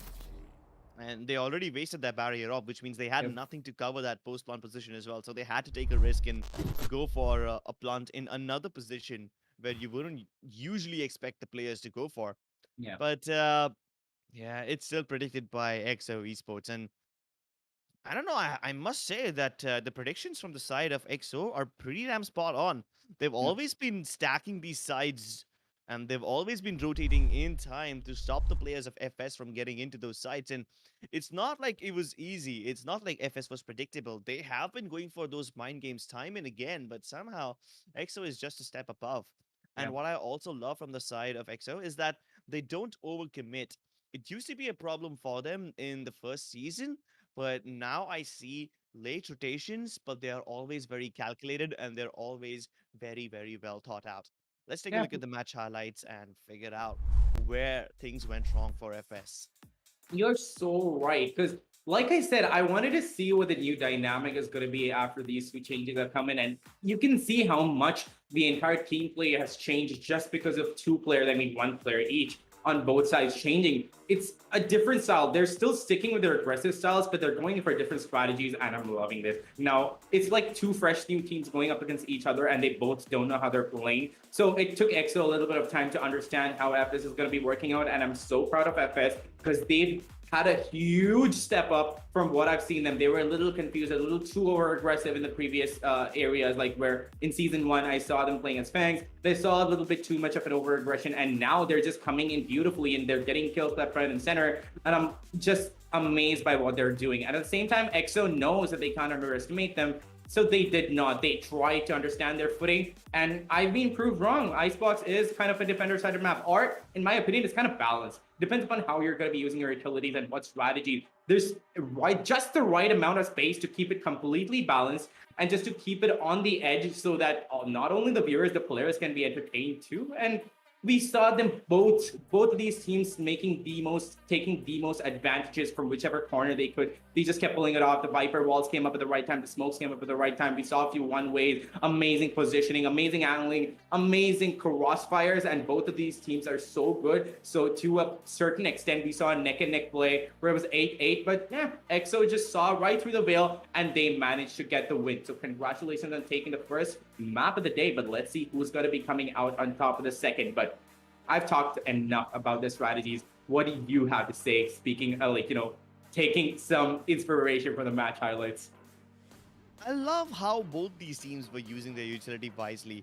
Just a few seconds ago, we saw Cactus exploiting a little barrier rob towards the tube area. He was able to get up on top of it and get multiple kills on mid, and nobody expected him in that position.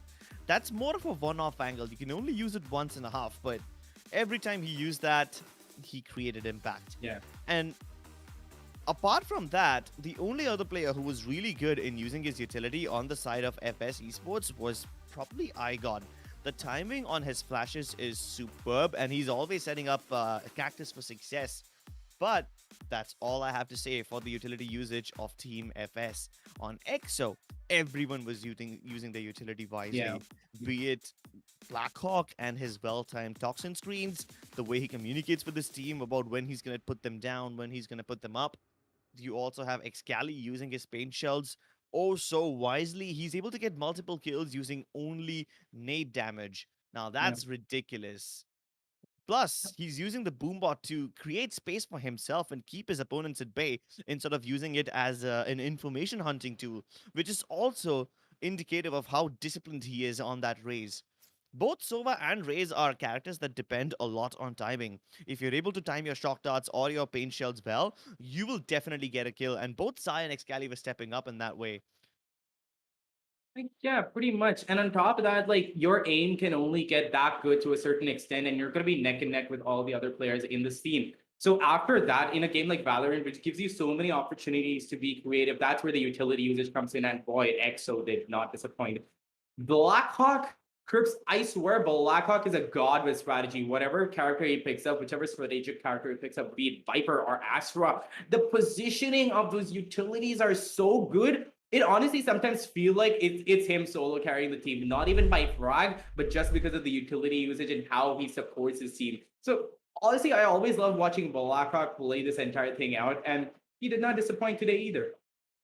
He definitely did not. But tell me something. What do you think about the two new players? Actually, you know what? Hold that thought. We're going to discuss it before we begin the next map. For now, ladies and gentlemen, we're going to go on a tiny break, but don't go anywhere because after this, we're going to be back with Ascent. You guys are watching the LG Ultragear TEC Gauntlet Season 2, powered by WD Black and AMD Ryzen Radeon.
No, he cannot be dashing. No, he gets the third one as well. Good. Wow! Gets the side. Fight on! I mean, lightning fast gets another. He's gonna get probably another. Lightning fast! Oh my god! To get one, he gets another. MW1 proving to be the hero. Gets a lot of spam coming in. He gets a. MW1 is coming up clutch. Look out, but look at Paradox! He's gonna go find that one! He's actually gonna be able to get away with murder and probably survive with a third kill as well! One tap on comes in as the backup, and Paradox!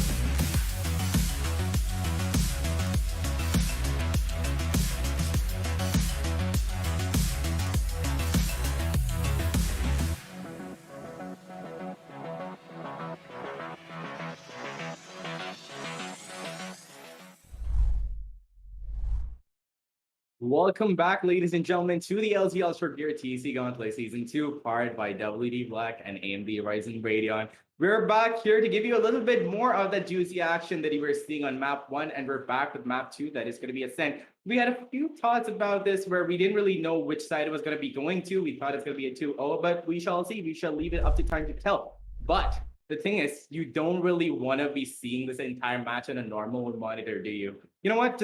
We got it covered. Go down to the description. You can pick up one of those amazing LG Ultra Gear monitors and take your gaming and your viewing experience to the next level. And while you're down there, pick up one of those WD Black SSDs too. And we also have AMD Ryzen chips to take your game to the next level, like I said. And yeah, we're going to be going into the map selection screen just to show you what we have been through. 13-8 score on the first map of Icebox. That was a really, really wild card sort of map where we didn't really know how these two very similar teams are going to be facing up against each other. Now, Chris, what do you think is going to be happening on the map of Ascent? I think it's gonna be more freestyle, more wildcard. I wouldn't say that these teams were similar on Icebox though. Their lineups were vastly different, and not just from each other in terms of agents selected, but also in terms of the players entering the server. We saw some really good stuff by both the new players. iGod and Ghost is doing also really well on his new team. So I'm kind of excited to see what these guys have in store on Ascent, because this map is a lot more free flowing. There's Yeah. not too much strategy involved as much as there is in Icebox. You can get away with some puggish strats, and you can get away with some really, really unorthodox plays as well. Let's see what they have in store for us. And on top of that, like Ascent is a map that is as old as Valorant itself, right? So all the teams have so much experience and so much practice with it. Like you said, that is why it's free flowing. And yeah, it's honestly amazing to see new strategies coming out onto the screen. But let's see if any new strategies are going to be coming out from either side. Probably not. They're probably going to be sticking to the original strategies. Let's see which strategy is going to be coming out on top. But we're going to be seeing Sovas on both sides. Smoka is going to be going in for a Sova, and Sai over here again, a Sova. Not something that we normally see, Crips, is it? Then Wimp is going to be going in for that Killjoy. Pretty decent pick. Blackhawk is going to be going for that. Oh, okay. Here we go. Blackhawk on the Astra. That's it. I'm done. That's all I needed to see. That's all I needed to say. All right, then you're pretty excited for Blackhawk and the Astra. Let's see what Kohli does in order to come up with Yeah. a counter to him. On the other side, we have similar lineups to the extent of the Initiator, the Sentinel, and the one Duelist and Controller. The only difference is a Reyna instead of Phoenix, which is also pretty fair, I guess. Both of them can heal, both of them can flash. The only difference is Reyna can turn invisible, and Phoenix has an extra life. That's basically Yep. the only difference in between these two characters. Of course, Phoenix having more utility in terms of the ball and the Molotov will make Excali a much more versatile force to be reckoned with. But I'm not so worried about Cactus on the other hand. So I think both of these teams are going to have a pretty fair game. And without further ado, let's just jump right into it.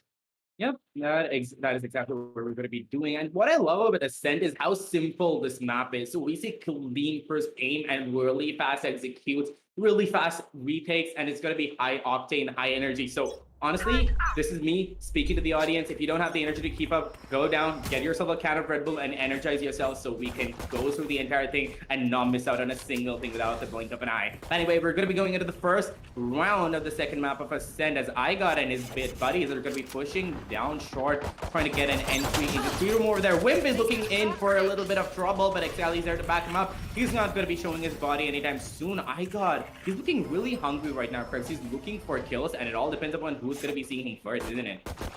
Yep, and while all of this is happening, the rotation from the side of EXO has already come through. They're letting them get towards the gardens. They want to stop them and funnel them towards that heaven area. The shot is perfect, and so is the shot from the Ghost. And he might just be able to get a third one, even if he can't. Spike Wims comes in down to A. help him out. These guys have successfully intercepted the rush from Last player FS. standing. And B2 only getting a consolation frag. That is basically it. They stopped this push before it even happened. Clean. Nice shot by Smokey. And a great weapon. Scanning ahead. That real will probably spot out the killjoy. No, it won't. Pimp is holding an angle which doesn't read anyone. But now his position might just be. I have the He's spike. only 30 got seconds one left. bullet worth of HP. That's it. A headshot to confirm things. He can safely cross over towards the B site now without worrying about anything. This clutch might just be successful. But what I love from the side of EXO Esports is how much utility they poured onto FS. Yeah. First, they closed down the door. They were forced to break it. 10 Then the seconds Nebula left. to stop. Oh, he's playing a really, really risky game here. He's going in for both kills, but he doesn't have the time. Oh, but he actually does. No, he does not. The defenders did get the round. That was not timed well at all, Smoke. I know you had the right idea. I know you wanted like soft offline coming in. And can I just point out how quickly Sai was to react when he got that little bit of leeway and he didn't hear any sound on A side. He instantly went in for that flank on B side. And Smoke honestly knew that that flank might be predicted, but timing just a little bit teensy tiny bit off. Yeah, but one more thing. The moment EXO figured out that FS is coming down towards Catwalk, first of all, they closed the door, but when the door was broken down, they put down the Nebula. And they know that they won't push through the Nebula, so that's why they had the Nanoswarm grenade towards the Gardens and the Shock Darts as well. They basically funneled them into the Gardens where the utility dealt most of the damage, and then the guns never really had anything to do. Yep. And that's what is amazing about EXO, right? They're fighting without even guns. They're fighting even without being at that place, right? Placing swarm grenade. Swarm grenade out. But yeah, speaking of fighting without guns, we're gonna be seeing the Nanoswarm coming out from that killjoy over there. Wimp has done so much damage, and they're gonna be going in for that kill, going in for that push, but Excali gets a little too greedy. And Cactus is gonna be right there to shut him down. Now Wimp is gonna be like, okay, did my Nanoswarm go to waste? Excali, did you have to really do that? He's gonna be having a little bit of an F moment there, isn't he? Yeah, he thought the angle was clear because of the Molotov that he threw. Yeah. The hot hands, unfortunately, does not cover elevation. And because Cactus was up on that box, he was safe. Spike And down even with his mid. eyes closed, Blackhawk is able to deliver 2 frags, which means the situation is back to a 3v3. Both of them are in a similar position. Yep, But I and- think Okay. You know what? Blackhawk, I don't think his eyes are even closed. I mean, that's why his name is Blackhawk, right? Even through that leer, he can see through it, and Spike that is down why his mid. eyes are amazing. And look at that. The kills are just going to be keeping Last on player coming in standing. from both sides. Side range is going to be equating that Spike balance down. anyway. Oh, here we go. that's Oh. why I paused over there. That's why I ate my words for a second, 10 because I just seconds saw left. Goalie disconnect. And I Oh, was like, no. what's going on? Why is he not moving? And I was so confused, but yeah, now it makes sense. Poor guys. Best part is, Scanning ahead. so is EXO. They're as confused as we are. Yeah, they're just wondering, why isn't he coming? Where is he? And little do they know that, unfortunately, Kohli has run into some technical issues. We don't know what exactly happened, whether he lost his internet or whether he lost his power. But yeah, for that to happen in the middle of a round, that's really unfortunate. And that happened after the first blood was drawn, so it's not even like you can restart Yeah. the round. True. And welcome to India. I mean, the number of times that has happened is just hilarious. You should honestly see a match in which Pokey is playing, because that will honestly entertain you so much. That guy's internet is, you know what? I don't even have Right the here. right words to say. It's the clutch bringing internet. It can confuse you at times. It can be amazing at times, and it can just straight up disconnect at times. So if you have not seen Pokey, you have not seen disconnecting issues. That's not a clutch kind of internet. That's the most unreliable internet. Oh, okay, I've okay. Listen. I swear to God, the last time I, casted for Pokey with Abrasive, there was this one moment where he was like seconds away. He was on the attack side, seconds away from the bomb defuse going out, and his, his network just lagged out. But the problem is, now the defender didn't have enough time to defuse the entire thing, so he had to go stick it. The moment he sees his network going out, he stops spraying down, doesn't confirm the kill, goes in for the entire defuse. Split seconds off the defuse, and Pokey's net comes back and he sprays it down. Split seconds. What do you have to say about that? Exactly. That's just ridiculous stuff. You should have been there. That was really, really funny. And honestly, Abrasive couldn't control it. He just died at that point. He just died of laughter straight up, and it was the funniest few moments of my life. If I could clip that, honestly, I think it's clip. I'm gonna keep that in like a folder, in like a locker, put it on a pen drive, put it on a locker, and like lock it up for all the memories that I've had. Seems like a good idea. Unfortunately, these are not memories that Kohli's gonna cherish. And his network still seems to be down and out, but honestly, the best part is if this happens right in the middle of a match, it kind of breaks the flow of whichever team has their good momentum going on. And once that momentum's broken, it gives the opponent so much of leeway to come back through just because their momentum has been broken. But since it's in the beginning of the match, it's not going to be costing them many rounds, but it's still kind of a bummer anyway. Yeah, it is. It's really. But there is something similar that I noticed between Icebox and Ascent. Even in these 2 rounds, even though EXO Esports were stacking their sites correctly, they were using the utility very wisely. Yeah. Yeah, the fact that they were able to stack itself just proves that they are a very good team, and they were doing it in Icebox as well. But the fact that they're able to use the utility to funnel FS into places where they want them to go is even better.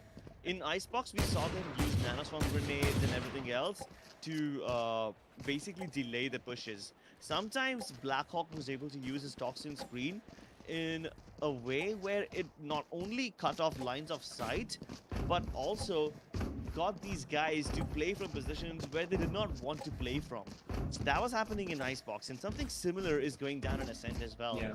Whenever Blackhawk puts up his Nebula, FS Esports don't push through it. Instead, they're forced to go towards gardens. That's what happened in the last few rounds, and they run into shot darts, they run into nanoswarm grenades. Yeah, sure, Excali made a small mistake, but I mean, given the way how he had backup over there, I think anyone could have handled that A-shot push. There were nanoswarm grenades, both of them committed, even the hot hands, to make sure that they deal as much utility damage as possible and then have very little to do with their guns. True, and that's what they come to know about Blackhawk, isn't it? Like whenever his Nebula or any star comes in, they're like, okay, yeah, let's just not go there. Thank you very much. But like you said, when you're funneling through a position just because of how the utilities have been placed down by the defenders, you know that the defense is good. That is when I really appreciate the defenders, because if you can control with your mind your attackers with just your utilities, that is when you know you're amazing as a strategic player, you're amazing as a team. And honestly, EXO are really, really good at doing that. And Blackhawks, Astral Star positioning, and the entire team, their utilities, honestly, just keep surprising me over and over again. And I just love watching them play. At the same time, FS has come a long way. Like I said, they're doing so good right now. Their strategies have completely changed. They're coming up with new strategies. They're going into together as a team. There is no individual aggression, because remember when Fangs came in first, and there was always this individual aggression coming out from all of the players. They were going in for individual fights, and they were obviously going to be losing them, because you can't really take out multiple players when you're going to be faced up against like 2 to 3 players. They're going to be able to take it down. That was their disadvantage. I love that they've gone back to the drawing board. They figured it out, and they're like, okay, you know what? You got to go in as a team. You got to come up with strategies, and they're coming up with really good strategy, really good mind games, and it all depends upon whether they're going to be able to counter the counter mind games coming in from EXO, isn't it, Grips? Exactly, the mind games are really nice. But here's a question that I wanted to ask in the previous match, but I did not get the chance to. what do you think about the way these two new players are fitting into these teams? Ghost is new to EXO Esports and iGod is new to FS. So, what is your opinion on these two players? Honestly, I'm loving how quickly they have adapted, right? Like, whenever a new player comes in, you see a little bit of a discord where you're just like not seeing proper communication, a little bit of breakout here and there. But then again, I feel like that's because of the tremendous amounts of experience that both of these new players have. So they know exactly how it is to like play in an ecosystem of new players, and they're adapting quite well. And the best part is, at some points, you can see like Ghost is going in for frags, and the entire team is playing around them. And then at the same time, he instantly adapts and he starts playing around the other players of his team. That's why I love Ghost for what he's doing, because he's such a good addition to, you know, the side of EXO just on paper. But then again, I wanted to see if he's gonna be able to gel with the team, and he's being able to do that. So considering that, EXO has just gotten that much stronger. And at the same time, on the side of FS, I've seen this guy's aim before, man. It's really, really good. And he's also being able to gel together with FS. A little bit work has to be, put into the strategies, but they're doing tremendously well so far. Well, that was a pretty well summed up opinion. Unfortunately, ladies and gentlemen, you guys will probably have to wait a little bit before we continue with the game, because it seems like the internet issues from Kohli are not anywhere close to being resolved. Sai is trying to unbox something on his camera. Okay, I and think it might be a box of noodles, but I'm not really excited to find out. I'm just excited to get this match underway.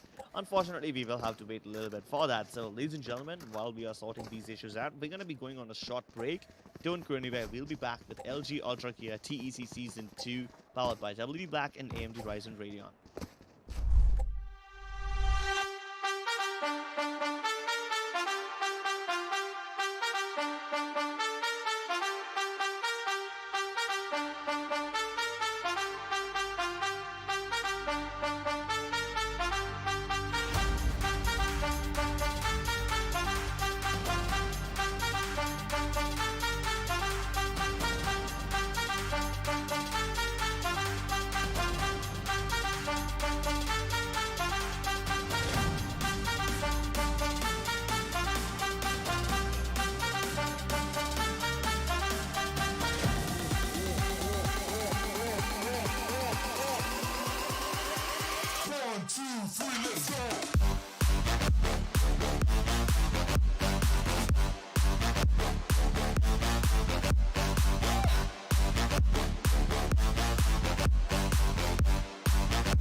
Welcome back, ladies and gentlemen, to the LG Ultragear TEC Gauntlet Season 2, powered by WD Black and AMD Ryzen Radeon. We're back after a long pause because Coley was not having the best of days or times with his internet. Hopefully it's fixed, but not really sure, but let's see. So, first, what do you think? How is this going to be changing what has been happening so far? I don't think anything's gonna change. All that they're gonna do is avoid getting wall banged a little bit. Ghost also takes a little bit of return wall bang, and he's down to 46 HP. So yeah, bullets exchange back and forth with those walls. Surprising the sheriffs you all damage than the Ares over here, but Sai finally with the Phantom making direct contact. The spike getting down over there gives them all the information they need to work with. Yeah, pretty much. More frags through those Ares spams, and just a hailstorm of bullets being fired through the nebula back and forth. And on top of that, they don't even have a proper gun by to like work around with it. But okay, so I guess we're gonna be flexing on them anyway. With a beautiful one tap on IGOT. IGOT has probably shook himself, but look, Coley is gonna be going down again. I'm not sure what's up with the internet, but he's gone down yet again. Side Dreams is gonna be the final kill on Smoke Up, putting the third round onto the board for the side of Team XO. But oh no, like I said, like I thought, Crips, Coley's gone out yet again. Well, at least it happened in an eco round. At least it happened in an eco round. At least they didn't lose any crucial weapons. They didn't buy anything expensive. So, yeah, at least they will still retain a little bit of money. His teammates have enough money to go into the next round with Phantoms and Vandals and whatnot. Coley himself, he's not going to be spending his $1,300 because he's not in the server itself. Oh no, this is happening yet again. And honestly, EXO is being a really good sport, and the Ghost is taking a pause for them. And I feel bad for Coley, man. I'm not really sure what's up with the internet, but I don't think he's going to be able to play today. I feel really bad for him. I hope it's going to be fixing itself right now, but I don't really think he's going to be able to make it back, man. How do you deal with a situation like this? You have had a map on which you had a decent enough scoreline in the first half, 6-6 to begin with, and then you got clobbered in the second half. By the time you could figure out what your enemies were doing right, you're already on the next map. And now by the time you figure out what your enemies are doing, you don't have a player. It seems every time FS is on the verge of greatness, something or the other just stands in their way. Sometimes it's their fault, sometimes it's not. Sometimes their enemies do a really good job. Sometimes their enemies don't need to do anything in order to get those kills. And the worst part is, even if like they go in for a 4v5, right? Coley is an amazing player, and on top of that, he's on an Astra. They're going to be losing their primary smoker. They're not going to be able to block out vision, and it's just going to be an easy peasy task for EXO to just push into the insane amount of visibility that they're going to be having. And they're just going to be starting to get heads, and pretty much what it's going to be a Fragathon. Like, they might be a little bit of a better sport, and they might just, like, you know, who knows, they might not go in for utility users. They might go in for a little bit of a chilled gameplay style, and it might make it a little bit more fun, but I still feel bad for Coley nonetheless. And all of his money is going to be going out to his teammates, but it's not really going to be enough, though. Is it? I mean not all of it. I'm pretty sure you get a bonus, a little bit of an economy bonus once one of your teammates has disconnected, but I'm not really sure if that happens in this. I'm not completely certain, but okay. Anyway, look at Side Dreams though. 8 kills, 0 deaths. He's having a hell of a time right now. He's having 8 kills and 0 deaths in his favor, and he's probably planning on keeping it that way. So he might be playing it a little safer now. Maybe a little bit of safety is on the charts. We don't know what's going on in the minds of FS just yet. I mean, this is their first buy round, and they haven't shown us anything. They were supposed to show us all of this 10 minutes ago, but then Coley decided to take a walk. At least his internet decided to. I'm pretty sure he's still, you know, going back and forth on the phone with his ISP and trying to figure out what's going on, but no response just yet. Nah, that's just sad, man. And I feel bad for whenever this happens to players. And like I said before, right, this was happening so much with Pokey, but they were having like an amazing time. They were just having a chill gaming session, and it was fun to watch them play. But here, these two amazing teams, they're just going up against each other, and they're trying so hard to compete, but Kohli's ice piece is going to be giving him a huge NO, and he's just going to be cornered back into like this recess where he's just going to be like calling up his ice piece and going like, okay, I've got some important work. Can you please give my internet back? I know that you're having your disconnect issues, but I really, really need this win. Well, ladies and gentlemen, unfortunately, all we can do right now is go on yet Yep. another break. If you guys believe in any sort of higher power, please pray to the internet god that Kohli gets his internet back so that we can get this game underway again. Till then, you guys are watching the LG Ultragear presents TEC Gauntlet Season 2, powered by WD Black and AMD Ryzen Radeon. We'll be back online as soon as Kohli's internet decides to return. So please, pray for him. He needs your help. Hashtag.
Welcome back, ladies and gentlemen, to the LGL Ultragear TEC Gauntlet Season 2, powered by WD Black and AMD Ryzen Radeon.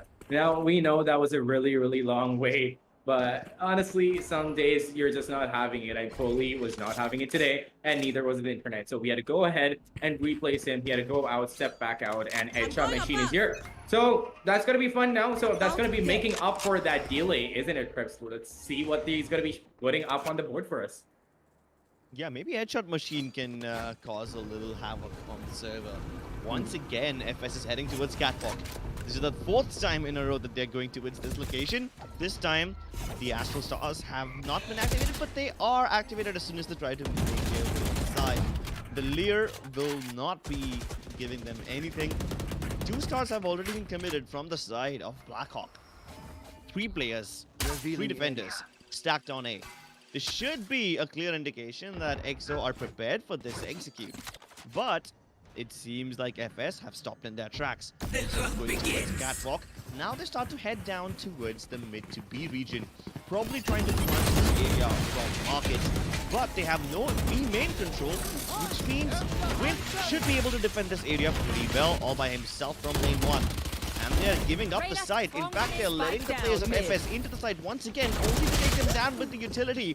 And Wimp just has nothing left to do. He's just gonna get outside and start picking up those frags. My god, he's gonna be burned out of that position, moving straight into Excali's crosshairs.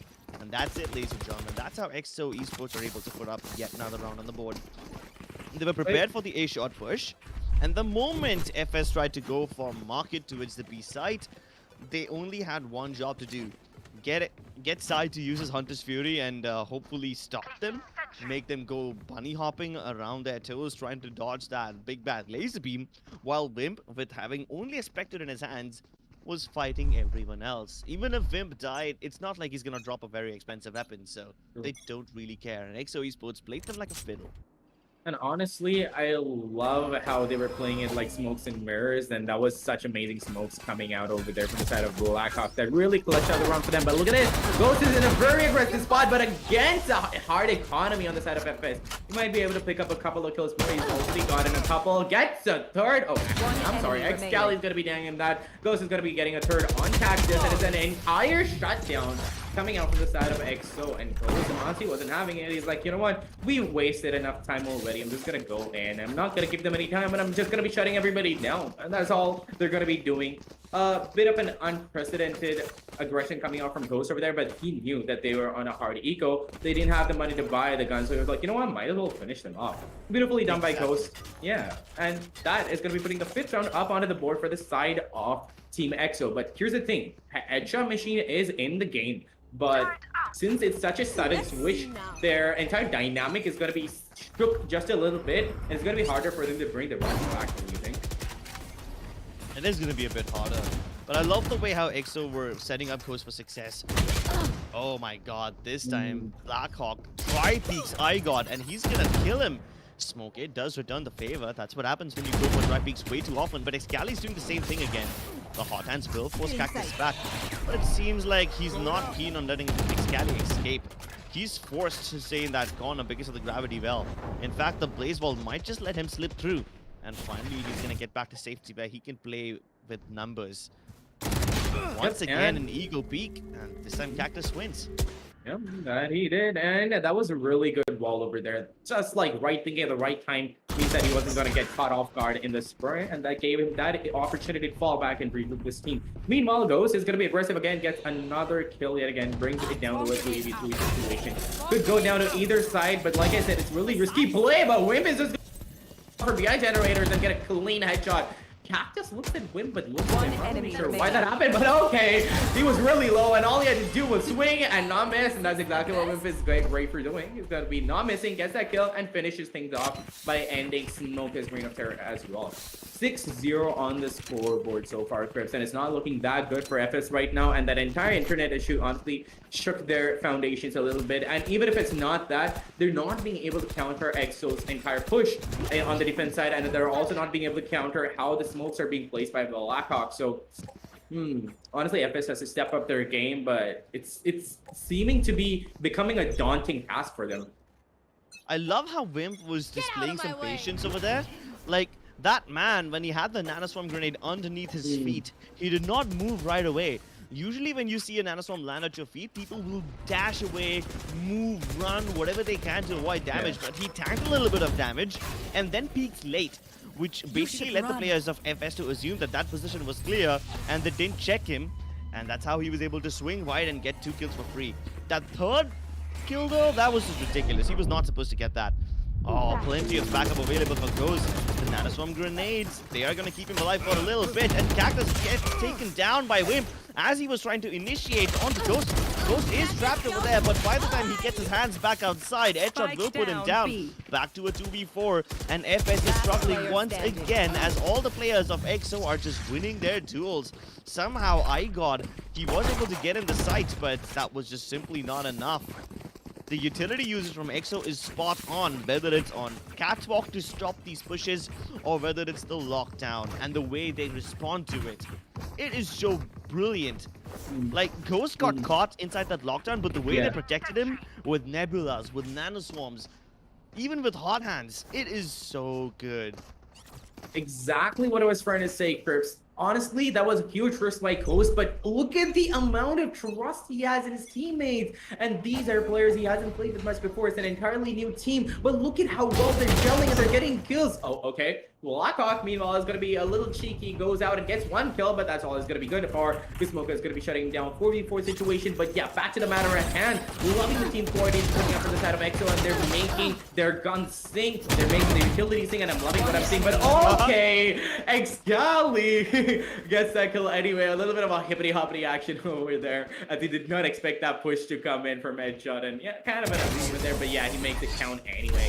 Side Dreams is going to be picking up the last kill on Smoke, and it's 8-0. It's 8-0, Crips. I was never thinking that I was going to be seeing this on this map. This is just the first 4 rounds of the map all over again. Remember how they were using the utility to funnel them towards gardens instead of letting them come towards site?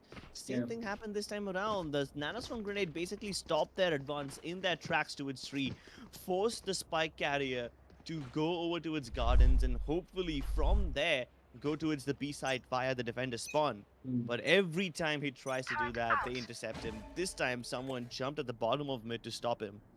And 8-0, man. Every time they go for these catwalk pushes, they fail. And it seems like FS have to come up with something really new, really unique. And something unique they will come out with, or at least try to, but Excalibur's gonna be shutting him down. Cactus, however, gets one kill on Ghost, but Excalibur's gonna be like, no, I'm gonna take revenge for my fallen brother there. Sai playing with fire right now. Gets killed by Smoka, but he's gonna be living to tell his tale for another day. I got manages to take out Excalibur's ult, but that's just his ult. Now they're gonna be holding the sights down. But Crips, I'm loving how passive EXO are playing, and they're pushing in just the right time, and the timing is so perfect. We were talking about FS having such perfect timing, but it looks like the tables have turned, and EXO is driving FS right now. Exactly, they're forcing FS to make mistakes, to boil down time. They're causing confusion in their camps, and every second that FS take to calculate their decisions, that's one less second available for them to get in the site. Yeah.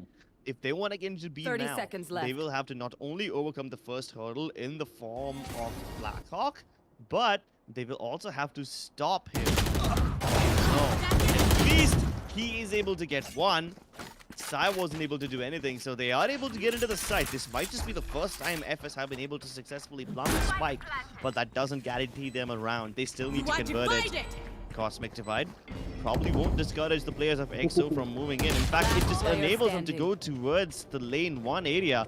But Smoka, he's available, and he is very aware of what could happen when he puts down that thing. Oh, this could be a very interesting baseball. Now he has to cover 2 avenues. But he knows exactly where Excali is coming from. But he's not looking in the right direction. They run into each other. They basically bump heads. And then Smoka is like, nah, I can shoot him down. A little part of my battle is poking out through that Cosmic Divide. And I know that I can't move any further, which means Excali is basically hugging me right now.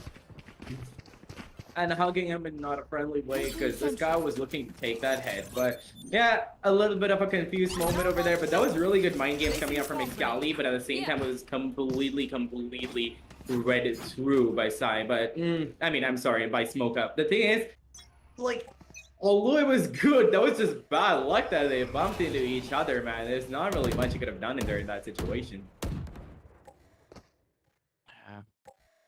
At least they're able to put up their first round, so that's something. That's something. That's honestly something, and I really commend them for that. And sometimes when you, even if it's just the first round, right, you get that confidence factor to go about your business a little bit more, and you start getting more frags.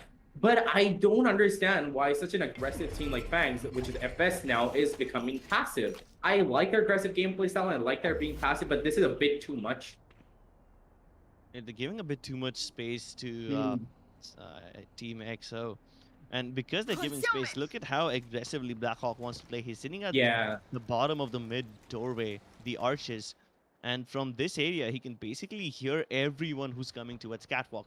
And because he's not hearing everyone, it's kind of an indication that they're all heading towards A main. And you can see that Sai is already rotating towards the A site. Once again, they are prepared for this push. Oh, the Odin is gonna rain down a hailstorm of bullets, but none of them connect.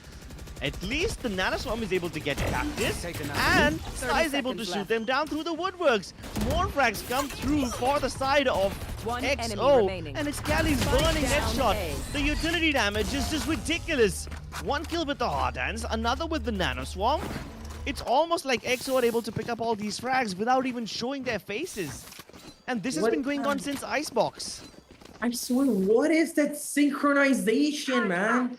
Everybody just knows what everybody's thinking. It's almost as if Ghost was meant to be there. It's just like connecting. You know that like one puzzle piece that you have you can't find and it's just lost in when you find it? Ghost is that. He's just slotted right in with the team. He's done his practice, done his, you know, back work, and they're doing so well as a team. I was really dubious about how these two teams are going to be playing. They're both playing equally good, mind you, but Ghost seems to be like a dream fit for the side of EXO, and they're making it count. They're getting rounds so aggressively. 9-1 on the scoreboard is not something that you would expect to see against an amazing team like Team Fangs, but those honestly, I mean, I'm sorry, EXO is making worse. And look at that. Ghost is going to be picking up a kill on Cactus off the bat. And it's going to be eco round for the side of FS. And Ghost is going to be good for another kill, but that's all he's going to be good for. He's going to be giving up with his operator. I got over here, knows that line is going to be coming in, but Excali is going to be good for that kill anyway. 2v3 situation, and EXO is getting hungry. They're going to be going in for the kills, but no, that operator has got into the hands of Smoka.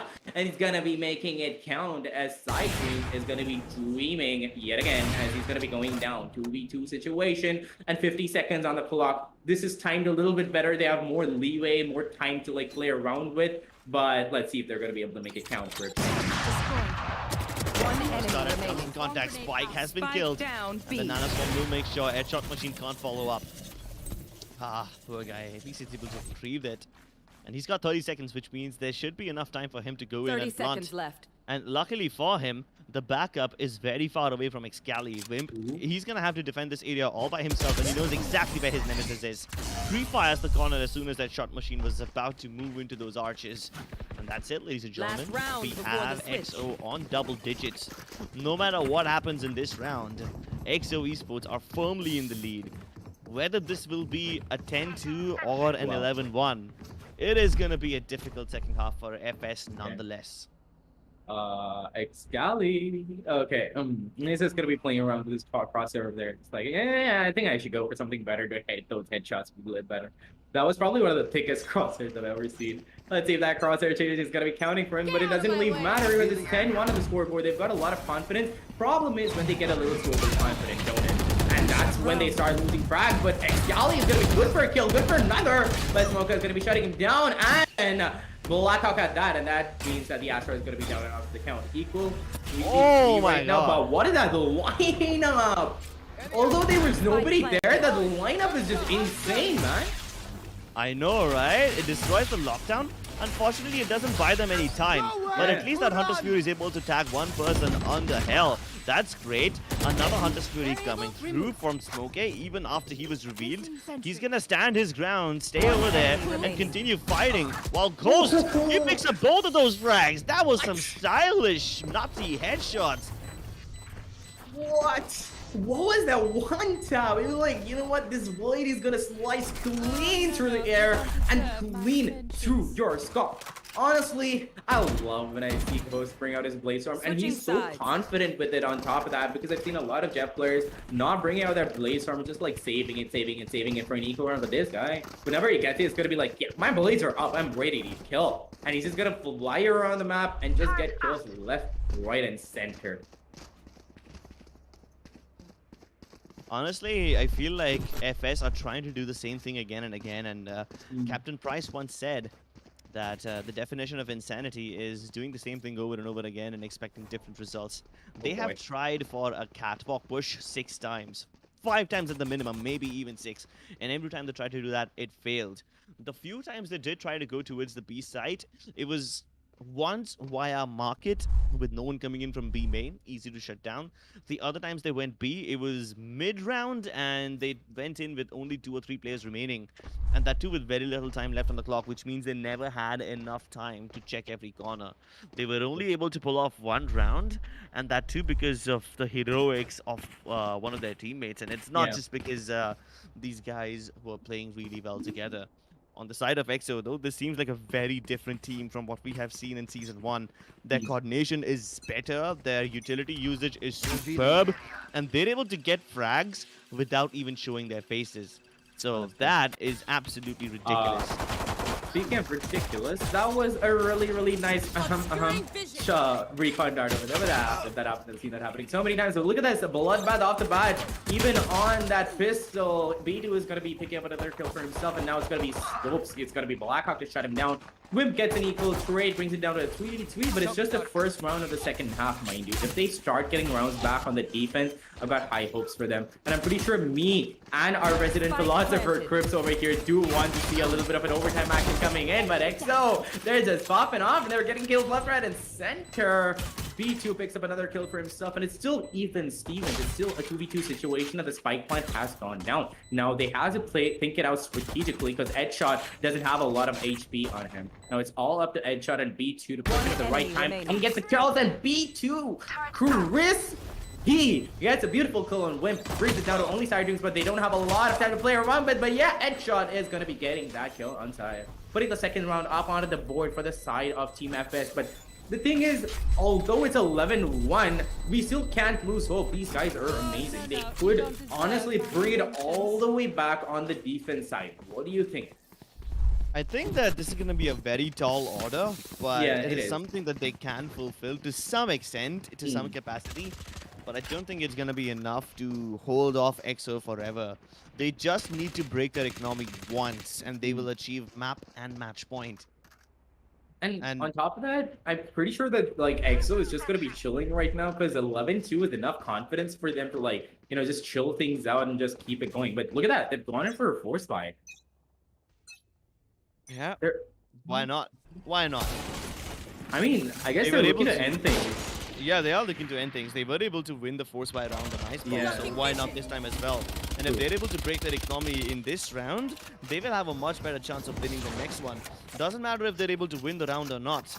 They just need to cause enough economic damage to weaken the side of FS and make sure that they don't have Phantoms and Vandals in the next round. And it's just this utility usage that surprises me every time. It's just so good. And when EXO is entering the site, they enter as a team holding the proper angles. But look at that. V2 has something to say for himself. And it's a kill on Blackhawk. Gets another. Gets a Spike third. down, B. Ooh, nicely done, B2. You might have just saved this round for your team. But the spike plant is going to be coming in. And it's all up to iGod and planted. Smoke to get the round back. But on top of that, Ghost is going to be holding a cheeky angle on Market over there. But he doesn't have a lot of HP to really make it count. But Smoke is going to be seeing him first. Gets that kill down to 1v2. Side Dreams though tries to go in for that kill, but he's not going to be able to do it. And on top of that, Crips, it is a force buy, which means that they're not going to be having a proper economy the next round. They're all down to like 300 threads, and it's going to hurt them dearly. Right here. I like the Right way here. how iGod was able to use that dash as a distraction. Yeah. He got Ghost to look in his direction, and basically that kind of allowed his teammate to walk in and shoot Ghost in the side of his face. That distraction worked really well. Let's see if FS Esports are able to set up more such distractions, or maybe set their teammates up for success in these precarious angles from which characters like Reyna and Jet can move away from without getting traded. They do have that advantage. They've got two such characters who can avoid getting traded, and they must use it properly. On the side of EXO, there's only one character that can avoid getting traded, and that is Jet. Got him.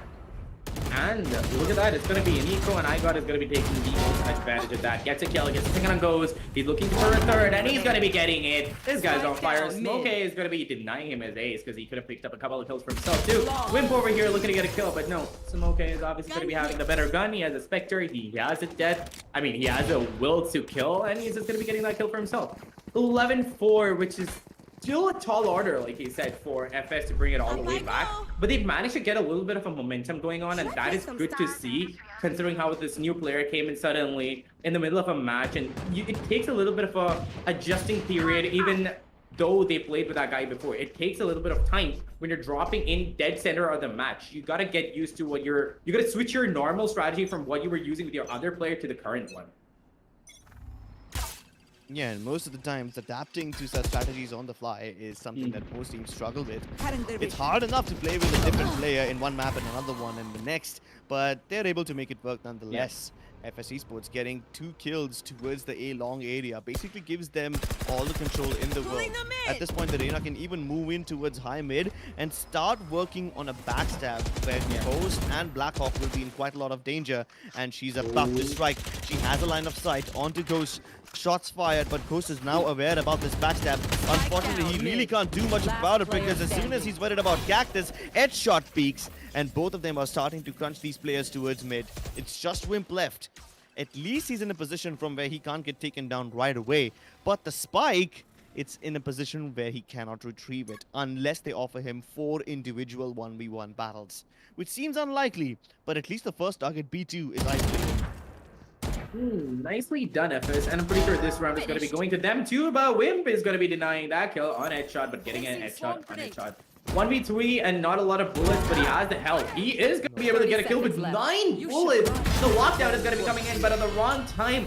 Okay, I love how Cactus's entire round was super sneaky. He was just going left, right, and he was hiding in the shadows. Nobody saw him coming to the flank, but that was really well done effort. That was good strategy. They went in for that double peek down main. It was a risk, sure, but that was a risk they were willing to take considering how they're lagging a bit behind on score, and they're managing to pick it all back up. That double peek and that double kill that Cactus got down A main was what they needed for Cactus pushing through, go for that backstab, just when his teammates were keeping the opponents occupied down mid and going for that flank. That was a really, really good pincer, if you ask me. It was a good pincer, but it was a little too late. Costed him the life of 2 of his teammates, and I was a little scared that if they keep on offering these 1v1 fights to win, they might just lose that clutch. Yeah. I was glad that they were able to make it work in the end, but let's see if they're able to repeat something like this once more. Because this time, FS, they're getting baited and switched. Blackhawk was able to get that nice one tap, and then he was looking in the wrong direction. But if Blackhawk tries to retrieve the gun, he will be said no to. Yep. Well, at least they're able to get into the site, but the problem is there's no spike over here. So they might just be able to take control, but not having the spike over here makes things a little awkward as they're not able to get on there immediately. And now Cactus might just make things difficult as he's able to kill not only Ghost, but he has a line of sight onto Excali as well. And Excali is the one carrying the spike. If he kills Sai over here, then Excali will have no room to work with, and Sai's getting cornered. They all jump him at the same time. And what does Excali do now? Maybe punish the ego peekers. Okay. Force them to come in via the blaze wall. That could make things left. interesting. He can even cross and retrieve the weapon. And it's an op. One of his favorites. Is he going for No, quick scope though? But it's you win some, you lose some, because that win, buddy, that air headshot was wow, that was so good, Excali. Honestly, nothing less expected, but yeah, the fact that he pulled it off, it's amazing. He got 1 kill. That was a decent eco round. They didn't get a lot of kills, but at least 1. It's not bad, but now they have a full buy curse. Now they can dish out some damage on FS, but at the same time, FS is doing a pretty good job themselves. Yeah, they are doing a pretty good job. At least they are punishing the mistakes of Team XO. Like, for example, not carrying the spike, not watching the backstab. Even after 2 of your players have died over there, not anticipating those pushes. That kind of stuff, it is something that EXO Esports can fix immediately. And let's see if they're able to do it this time around. Oh my god, poor Cactus. I feel bad for him. The Lear was destroyed instantly. He peeked into 3 people at the same time. And that was it. That was all that's needed to take care of him. Excali's run it back will be put immediately back. And iGod is able to win the duel against Ghost as well, which turns it into a 4v4 of sorts. But that Cosmic Divide gives EXO Esports enough room to work with. Do they have anything to make the retake work? Yes, they do. There is a lockdown available on the side of B2. There's even a blade storm. There we go. Here they go. But as soon as the lockdown's put, Sai is going to use his Hunter's Fury to deny it, giving his team more time to work with. But the lockdown is not destroyed with the Hunter's Fury. It's been planted at a very awkward location where the Hunter's Fury can't get it. But that's okay because they will still have to fight them with guns. And Sai is so good through the Nebulas. He's looking in the wrong direction. B2's only good for 1, and that is it. I would like to see where that lockdown was planted. How was Sai not able to destroy him with that Hunter's Fury? I think he was put on top of the lamp over there. Yeah, We've probably. seen that in an Average Jonas video. And there are lineups to deal with that as well, but that's a very creative lockdown location. Indeed, that is. And the prediction game that is coming out from the side of EXO is so good. Like, the smokes are not even phasing them. They know exactly where those utilities are coming out from, and they're being able to mow down FS. Now, the thing is, FS are not being able to push back the entire push that is coming out from them. They were being able to go in for an aggressive playstyle and get the kills for the flank. And the moment that EXO went in as a team, they couldn't do anything. And look at that. Ghost is going to be good for 1 kill off the bat. Pulls out his Blaze Arm, gets his Nemesis, the Jet, off the bat. Clean. It's still 12-6 on the board, and this is a very crucial round, and I'm pretty sure FS is going to be playing it much more passive. They're not going to be giving away any heads. They're going to be waiting for the push coming in, and when the push is going to be coming in, pretty sure Cactus is going to be falling back because he's the only one holding down sight. Now, that little bit of a vision blocker, I'm pretty sure is going to be enough for Cactus to take advantage of. Takes that kill. B2 gets a tandem kill. Cactus sees him and dabs Excali. Clean. brings it enemy down to a remaining. 2v4 set situation, down. and Headshot over here is going to be speaking up for himself and getting a kill on Blackhawk. Finally, it's going to be a 12-7. Not that bad of a score, but not that much of confidence that they can have to work around the scripts. Still plenty of room. He's got enough time, and he's found out the locations of 2 of his enemies. He knows where one of them is towards defense spawn, but nah, Cactus's position was not something that he could have anticipated. I was very worried for Cactus when he was moving in towards that one undone corner, the left-hand side corner of the side. First of all, because the Owl Drone cleared out the tree area, which basically meant that Ghost can continue moving towards the tree area, and he only has to worry about gardens. He can easily cover that with a cloud burst. And the moment that Blaze Ball goes down, Cactus will be exposed not only from a main, but also from tree. That means Ghost and Excali could have gotten a double peek onto him. But luckily, Wimp, I'm sorry, not Wimp, it was B2 who was covering the tree area. He was able to get the kill onto Ghost, and then Cactus himself was able to dismiss back to safety. And because of that, the crossfire failed. So, good stuff by FS, as they are able to deny XO Esports the room that they are looking to work with, forcing them to go back to just Sheriffs and Spectres. And honestly, if they're going to be able to make the Sheriff's Inspector sing, it's going to be a 3-2 watch. And there we go. The Execute is going to be coming in, and the Dash is going to be coming straight into the site. They got side control, but honestly, FS can't take it back because of their superior guns. Spike Plan is going to be coming down anytime soon now, and they have to play. EXO has to play it a little bit safer because they don't have the guns to work around with. They have to play as a proper team, as a unit, and get those kills, you know, together. And that is exactly what they're going to be doing. Blackhawk gets a kill, but Cactus is going to be shutting down Rose instead. 4v4 situation, and Smokey's ultimate is going to be coming out. The Hunter Spear tries to tag out at anyone possible, but it's not going to be possible at all. Speed one is going to be trying to get a couple of kills for himself. Cactus gets a 3K and brings it down, and Smoka is going to be able to get the final kill with his Odin, putting the 8th round up onto the board for the side of Team FS. Now, here's the thing. I love the will and determination, Crip. Honestly, if it were any other team, they would have been like, you know what? We're just going to give up. We can't go on any further. The score difference is just way too much. But the way they're picking things back up on the defense is so good. And EXO is being punished for every little mistake that they're committing, like you said. And they honestly have to go in as a unit, as a team, like they did on that round. But they didn't have the guns to go around with, and they can't split up. Because in my opinion, aggression is not bad if you know where to use it and how to use it. And FS, they've changed. They used to be really aggressive before, but now they're being strategically aggressive and they're getting the rounds back. But now that EXO has seen through it, they're going to be going in as a unit. And now that they have the guns, I feel like this might be the 13th round coming into their favor. EXO Esports very patient this time around. They're hoping that FS will peek them. Which is correct. FS is keen on peeking, especially towards A main. The drone will spot out the Opper. I mean, even if you do spot out the Opper over here on A main, that Opper is just gonna go back to its catwalk, which is great because they kind of want him to be over there. All the angles being checked, which means naturally binary area will be cleared as well, courtesy of the hot hands. Nobody to contest it means they can get that ultimate orb again. So far, both the teams have not shown any presence. They are all playing very passively. But EXO Esports are making noise towards A main and B main. And that was a fake dash.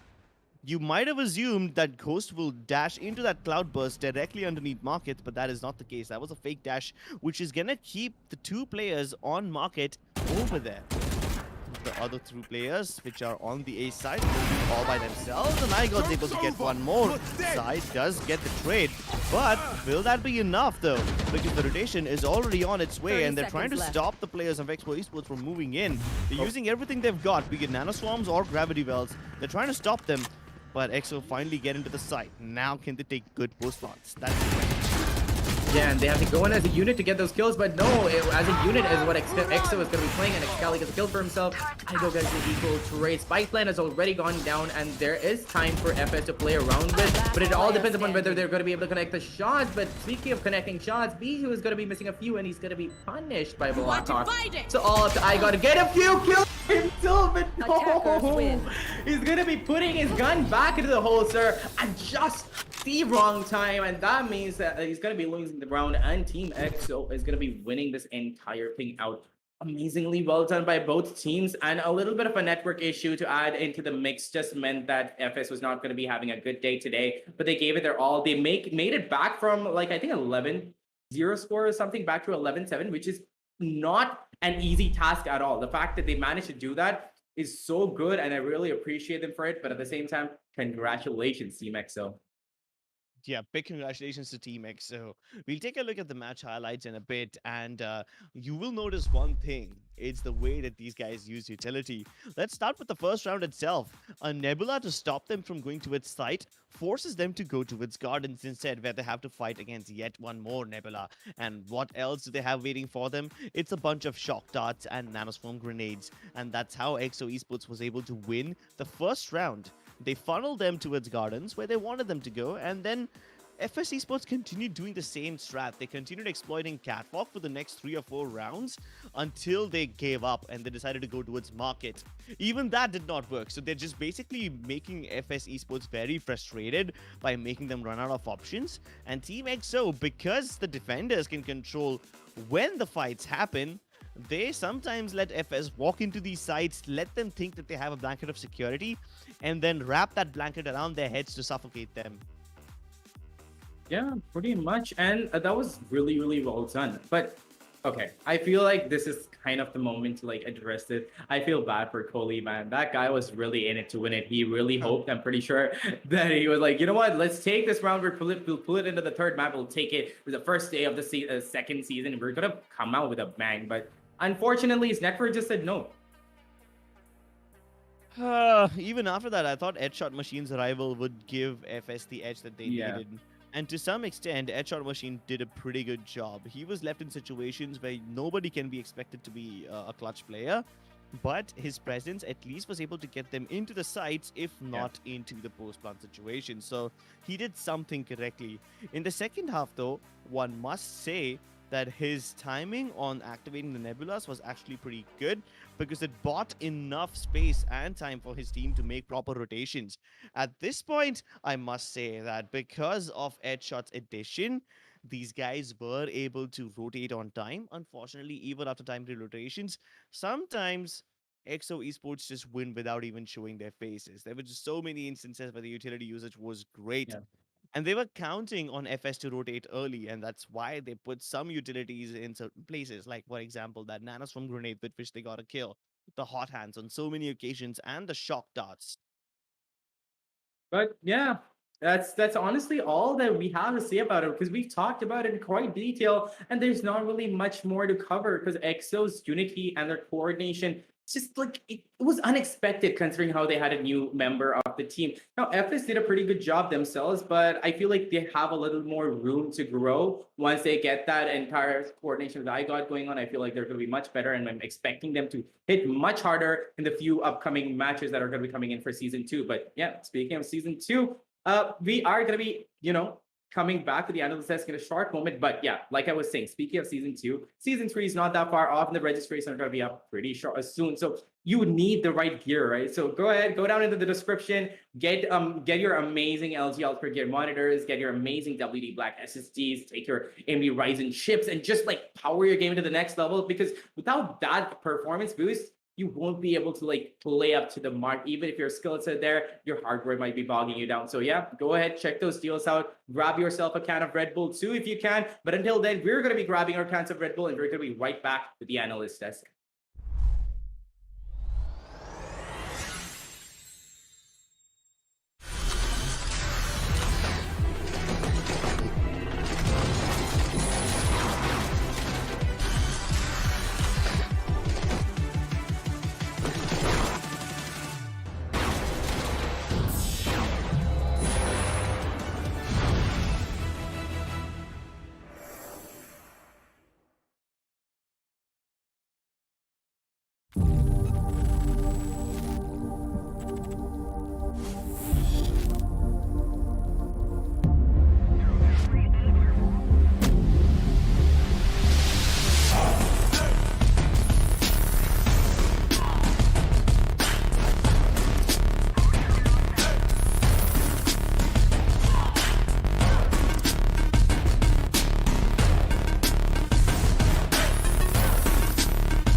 No, he cannot be dashing. No, he gets the third one as well.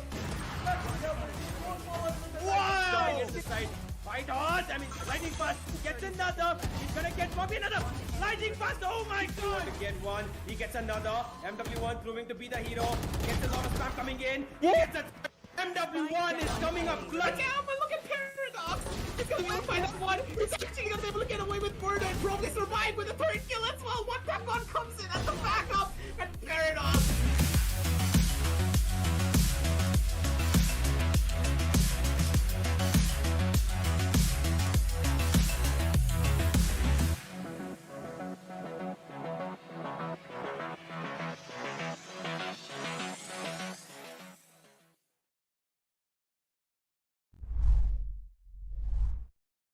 Welcome back, ladies and gentlemen, to the Analyst Test. Just as my boy Quaid said, we are back in a jiffy with the LG Ultragear TEC Gauntlet Season 2, powered by W Black and AMD Ryzen Radiant. And honestly, it was a banger of a match, that's for sure. And Icebox, I honestly thought that the side of FS Esports could have just pulled it away and brought the win in their favor. And map number 2 as well, like right at the brink of defeat on an 11-1 scoreline. You guys went crazy. You were like, nah, FS Esports, they're never going to be able to do it. But hey, they were able to pull it on back. Nearly, they were able to make it on a 12-8 scoreline, but the small mistakes cost them pretty much everything. But hey, it feels as though whenever I come early for the analyst test, every single time, this happens. A team just comes over and it's like, no, we are not going to be going on down. Doesn't matter how far behind we are, we're going to try and go in for a comeback. But at the same time, I think it's poetic. 13-8 and 13-8 for both maps. What do you think about that? Oops. I think it's pretty interesting how not only the score lines are similar, but the win conditions of both the teams are also similar in both the maps on Icebox and Ascent. EXO had the better utility usage, and that was very prominent in Ascent. Like, at least in Icebox, they were only using utility to either cut off lines of sight or boil their enemies out of certain positions, which are difficult to deal with. Yeah, sometimes they even use the enemy utility in their own favor. Like, for example, that one round where they were able to pull off the ninja diffuse and whatnot because of the wrong barrier. That was the only time when EXO got their utility usage wrong, and that was the only time when FS was able to use EXO utility against them. That ninja diffuse. That was it. Every other time, EXO was using the utility wisely. On Ascent, they basically dictated the pace by forcing FS to go wherever EXO wanted them to go. They try to come towards the A main area. Nope. The nanoswarm grenades are going to stop you. They try to go towards the catwalk area. The nanoswarms and the gravity wells are going to stop you. A nebula for extra measure, and then Excali is already present with the hot hands and the flashes. So every time FS tried to do something on catwalk, they were completely denied because of utility usage. On B, sometimes they let FS into the site only to stop them while planting. Sometimes they just held off angles, and FS had very little time remaining on multiple occasions, which means they couldn't check all the angles. And I guess because of that, Team EXO was able to win. That's my takeaway from all of this. Yeah, when you consider map number 1, I felt as though the side of FS Esports were just relying a little bit too much on their raw gunfights and not really in the teammate coordination we really expected. It felt as though iGod was just popping off so much. The way that he was just moving his mouse around, just popping through smokes, popping heads on a sky, that is extremely difficult. Especially when you consider him being on a sky, he needs to worry about his flashes not hitting him, not hitting his teammates, and then opt to go in for heals and dogs very properly, but he's just not able to hold on to that. And in the end, I feel as though, as you just stated, a lot of the utility usage coming on down through from the side of FS Esports was just not there. And Now I'm going to ask you, Point, comparing to what happened in map number 1, I want your thoughts on map number 2. What did they do wrong, or was it just a repeat of what happened in map number 1 as we head on down over to the highlights? It was kind of a repeat, especially in the attacker side. When they went in, they were not using utilities when they should have been, and I was not seeing as much as I wanted them to. Like, they could have put in so many utilities to block out smokes, but like you said, it was raw aim game that they were playing on, and sometimes that works out for you, but not all the time, especially not against a team like EXO. You're supposed to be using your utilities to block out vision, to pull people out of corners, to just deny side entries and all of that. But they were using utilities. Don't get me wrong. It's just that the timing was a bit off, and I feel like the sync was not exactly there. And like you said, iGod was just popping off with kills left, right, and center, and it was honestly making it count. They were being able to get their rounds back. But then again, the second map, we had this bamboozle thing where Coley had an entire disconnection problem, and he couldn't really do anything. And we had to wait it out until, Echa Machine could come in and he could like take his place and try to get it all back. And they did manage to bring it back on the defense. So it just felt like their entire setup on the defense was better, but on the fly, they're not using the utilities at the right time. It's kind of discorded. It's kind of like discoordinated. When you're going in for a side take, your utilities are supposed to come in together as a team to block out the opponents and get the side entry. But Team FS was not doing that on the attack. The defense, they had their usual setup. They had their, stuff planted at the right position, and that's what played out to their favor. They could bring back so many rounds, and I really commend them for it. That was really, really well done. But EXO honestly came out on top once they figured out that they were taking the same page out of the book. I completely agree with you there. The side of FS Esports, I feel as though the dynamic just changed a lot as soon as Headshot joined the server. And this is kind of one of those things. Whenever you go into a match with a certain player, you have a completely different team dynamic, you have different plans. And then suddenly midway, when you have to switch to another player, you're trying to explain what really happened, how your opponents were playing, how to counteract a lot of those strategies. It takes a little while for that one singular player to come on into the server, warm himself up, and get himself into the groove of how to take a lot of these matchups. And I feel as though FS Esports, they fell into that trap. But at the same time, Quinn, it feels as though whenever we are casting FS Esports, some sort of network problem always arises. But hey, we're not going to be talking about that. That was a lot of stories from the side of Season 1. You can check out our Instagram to make do up with a lot of the memes that we have out there. But hey, let's head on down over onto the group standings one more time and see where these two teams are going to be standing when it compares down to the Group B standings. And now we can already see that Team EXO, they're going to be taking it all. 1 and 2 points on the board, and it's going to be a big loss for the side of FS Esports. But hey, this is the gauntlet for a reason. They're going to have a lot more second chances and a lot more matches to prove themselves moving on down the line. So Chris, give us your thoughts on the group standings. I think FS Esports shouldn't, take this loss to heart. They made some mistakes. I think they should just learn from it and continue moving onwards. They were able to give EXO Esports a run for their money in certain aspects. Their post-plant positions on Icebox were decent enough. I think they can further strengthen them and, somehow try to plug the chinks in their armor while simultaneously reinforcing whatever they're doing, right? They continue doing that, these guys will be on the right track in no time. Team EXO, on the other hand, I am loving the new switch ups. I am loving how Ghost is able to perform in the team. I also like Sai on Sova. He's been doing pretty well. So no complaints from EXO so far. Let's see if any one of these teams is actually able to give them a run for their money, because EXO just made this switch up a very short while ago.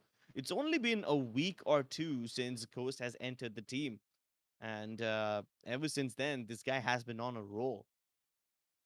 Completely agree with you there. Ghost has just been an absolute driving force whenever it comes down to a lot of their matches. And him with Excali now going back to his Raze and his Phoenix, it's just a dynamic duo that's going to be one for the books every single time. And every other team down here on Group B, they need to be worried about it, that's for sure. But at the same time, ladies and gentlemen, you also need to be worried about your timings as well, because we're going to be heading on down over to the match fixtures for today. And make sure to set your clock for 8 p.m. And also, as you are going to be checking out the clock and hitting the bell there, make sure to hit the bell for our subscribe and also the notification bell, because if you don't want to miss the upload, if you forget about your timer, We got you covered. Get the notification bell. YouTube is going to be sending you the notification that we are going to be going on live, because Enigma Gaming versus Velocity is something that you do not really want to miss. But at the same time, ladies and gentlemen, that's going to be all that we have for you for today. We're going to be heading on down over onto a short break, and we're going to be back at 8 p.m. with the next initial matchup. But before we do head on off, make sure to check all the links down below in the description. Just as my boy Queen said, if you want a game like the pros, get yourself an LG Ultragear monitor, get yourself a W Black SSD, and get yourself a proper processor from the side of AMD Ryzen Radeon, because these guys build the best processors out there for gaming and also multitasking at the same time. But for now, it's going to be your boy Aggressor joined with Grips and Quain signing on off, and we're going to be back with you real soon with the LG Ultragear TEC Gauntlet Season 2, followed by W Black and AMD Ryzen Radeon. We'll catch you soon enough.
Let's go.